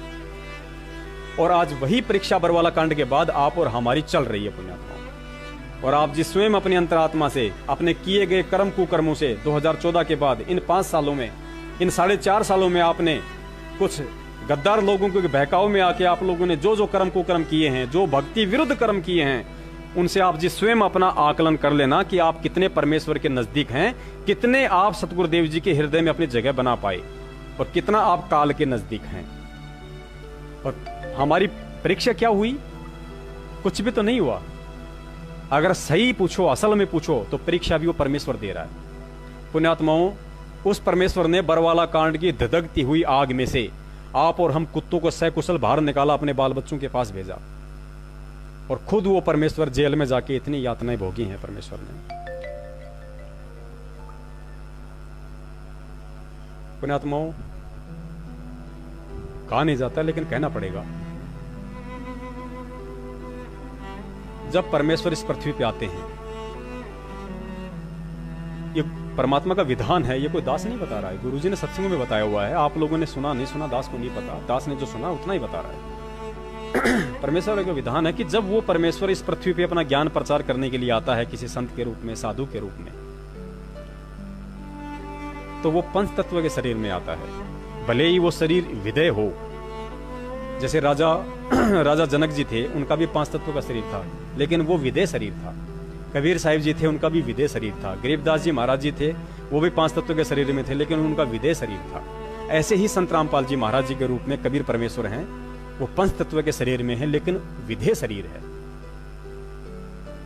और पांच तत्व का शरीर इस 21 ब्रह्मांड का नियम है पुण्यात्माओं, कि उसको सर्दी, गर्मी, बरसात, ठंडा, हानि, लाभ, अच्छा बुरा सब कुछ महसूस होगा उसको। अगर ऐसा नहीं होता तो संत रामपाल जी महाराज जी गर्मियों के समय एसी चालू करके सत्संग नहीं करते, और सर्दियों में कोट नहीं पहनते, आंखों पे चश्मा नहीं लगाते। अगर उन्हें कुछ महसूस ही नहीं होता तो कपड़े पहनने की आवश्यकता नहीं थी। उन्हें जुकाम नहीं लगती, उन्हें खांसी नहीं लगती, उन्हें शरीर में हल्की फुल्की कोई परेशानियां नहीं होती, लेकिन सब कुछ हुआ। वो गर्मियों में सत्संग करते थे, एसी चलाते थे, हमें बैठाते थे, हमारे लिए भी ठंडक की पंखे या कूलर वगैरह लगा की व्यवस्था किया करते थे। वे सर्दियों में कोट पहनते थे, मोटे कपड़े पहनते थे। क्यों? क्योंकि वो पंचतत्व के शरीर विदेह शरीर में थे और उनको हर चीज महसूस होगी। ये परमात्मा का विधान है। पुण्यात्माओं, 2014 बरवाला कांड में सतगुरुदेव जी का, क्योंकि जिस कदर सतगुरुदेव जी के खिलाफ हरियाणा सरकार में रोष था, हरियाणा के लोगों में रोष था, पूरी दुनिया में रोष था, क्योंकि हमने 150 से ऊपर पुलिस वालों को पत्थर मार मार के घायल किया है। अब वो बदला किससे लेंगे? गुरुजी से। क्यों? क्योंकि एक अंग्रेजी में कहावत है, every action has an opposite reaction, यानी हर क्रिया की प्रतिक्रिया होती है। हम जो भी क्रिया करते हैं उसकी प्रतिक्रिया अवश्य होती है, ये विधान है यहाँ का। आप किसी को गाली दोगे तो आपको भी गाली मिलेगी, भले ही वो मन मन में निकाले या आपके सामने बोल दे। आप किसी को पत्थर मारोगे तो आपको पत्थर अवश्य मिलेगा, चाहे आपको किसी कुत्ते के जन्म में वो पत्थर मिले, चाहे उसी मानव जन्म में मिले, चाहे बुढ़ापे में आपके बच्चे आपको पत्थर मारे, या चाहे उसी क्षण वो आदमी उठा के आपको मार दे। तो every action has an opposite reaction, हर क्रिया की प्रतिक्रिया इस काल लोक का विधान है। इससे कोई अपरिचित, कोई दूर नहीं हो सकता। और सतगुरुदेव जी भी उसी विधान के अंदर आते हैं जब तक यहाँ पे पंचतत्व के शरीर में एज ए संत हैं। तो पुण्यात्माओं, 30 दिन का रिमांड सतगुरुदेव जी का हुआ। कितने दिन का? 30 दिन का रिमांड सतगुरुदेव जी का हुआ। हिसार जेल का शायद ये रिकॉर्ड होगा कि किसी का 30 दिन का रिमांड हुआ हो। और रिमांड क्या होता है? जो लोग जेल से छूट छूट के आए हैं देशद्रोह के मुकदमे में, उनसे पूछ लेना एक बार। उनकी टट्टी पेशाब निकाल दी जाती थी, उन्हें उनका एक हाथ बांध के यहां से, और उनको ऊपर लटकाया जाता था, उनको पंखे से एक हाथ बांध के ऊपर, और फिर उसको डंडे मार मार के उसका वो हाल किया जाता था। उसकी लैट्रिन निकल आती थी। दोनों पैरों को ऊपर बांध के पूछना इन भक्तों को, ये आज ना बताएं तो बात अलग है, लेकिन बताने वालों ने हमें सारी सच्चाई बताई है। भक्तों के दोनों, भगत कौन? 1000 भगत हैं। अन्याय उनके साथ भी हुआ है, भयंकर हुआ है। लेकिन जो राष्ट्रीय समाज सेवा समिति वाले थे, जो वीरेंद्र था गुरुजी का बड़ा लड़का, राज कपूर था, राजेंद्र भटगांव था, मास्टर रामकुमार ढाका था, बलजीत था, ये बताएंगे नहीं आज, लेकिन बताने वालों ने हमें बताया है। इनका पंखे से एक हाथ बांध के और नीचे इनको नग्गा करके मारा जाता था, इनकी लैट्रिन निकल आती थी। इनके दोनों पैरों को बांध के ऊपर लटकाया जाता था, सर नीचे किया जाता था। वो सर नीचे 30-30 सेकंड के लिए गटर में डुबोया जाता था, लैट्रिन के गटर में डुबोया जाता था, क्योंकि उनको पता होता है कि कितने समय तक ये अपने सांसों को सहन कर सकता है। लैट्रिन में डुबोया जाता था, नग्गा करके 2-2 पुलिस वाले ऊपर बैठ के 4-4 पकड़ के 5-5 डंडे मारते थे। जानवरों की तरह सलूक किया गया। पुण्यात्माओं, जब राष्ट्रीय समाज सेवा समिति के लोगों के साथ में ऐसा सलूक हुआ है तो आप जी यकीन कर सकते हो, समझदार को संकेत ही काफी होता है, ज्यादा डिटेल में बताने की जरूरत नहीं है कि गुरुदेव के साथ क्या हुआ होगा, क्योंकि मुख्य टारगेट उनका गुरुजी था। और हमने जो क्रिया की थी बरवाला कांड में, उसकी प्रतिक्रिया गुरुदेव पे निकलनी थी पुण्यात्मा, और गुरुदेव पे वो प्रतिक्रिया निकली 30 दिन के रिमांड पे। हम बहुत बड़े नीच हैं पुण्यात्मा, हमसे बड़ा क्या पता हमें भी परमात्मा क्षमा कर पाए या ना कर पाए, क्योंकि कुकर्म तो हमसे भी हुए हैं। उस समय इन गुंडों के बहकाव में आके लठ तो हमने भी उठाए हैं, पत्थर तो हमने भी मारे हैं। क्या पता परमेश्वर हमें इस जन्म में माफ करे या ना करें, दास नहीं कह सकता, लेकिन मौज उस परमात्मा की, क्योंकि परमेश्वर की एक वाणी है कि जो मैं पूत कपूत हूं बहुर पिता को लाज। अगर बेटा अगर नालायक हो जाए, गुंडा हो जाए, गद्दार हो जाए, तो भी परमेश्वर उसका बाप उसकी चिंता करता है, उसको शर्म होती है उसको। तो पुण्याओं, हमारे कुकर्मों की हमारी हर क्रिया की प्रतिक्रिया गुरुजी पे गुजरी, और वर्तमान में आज भी वही हो रहा है। पुण्यात्माओं, हमने जाटों को आरक्षण दिया सरकार के खिलाफ, हमने राजपूत करणी सेना का समर्थन किया राजस्थान की बीजेपी सरकार के खिलाफ, हमने कांग्रेस को वोट डाले हरियाणा की बीजेपी सरकार के खिलाफ। पुण्यात्माओं, हम उस बीजेपी सरकार को भड़का रहे हैं, और गुरुजी किसकी कस्टडी में है? बीजेपी सरकार की कस्टडी में। हम जाटों का समर्थन करके, हम राजपूत करणी सेना का समर्थन करके, हम कांग्रेस का समर्थन करके, हम हरियाणा की बीजेपी सरकार को मौका दे रहे हैं कि संत रामपाल जी महाराज जी को घोर यातना दो। क्यों? क्योंकि हम उनके आदेश लेके हम लोग ये सारे कुकर्म कर रहे हैं, और सरकार को भी इस बात का अच्छे से पता होता है कि 2 नंबर के तरीके से सारे आदेश बाहर जा सकते हैं।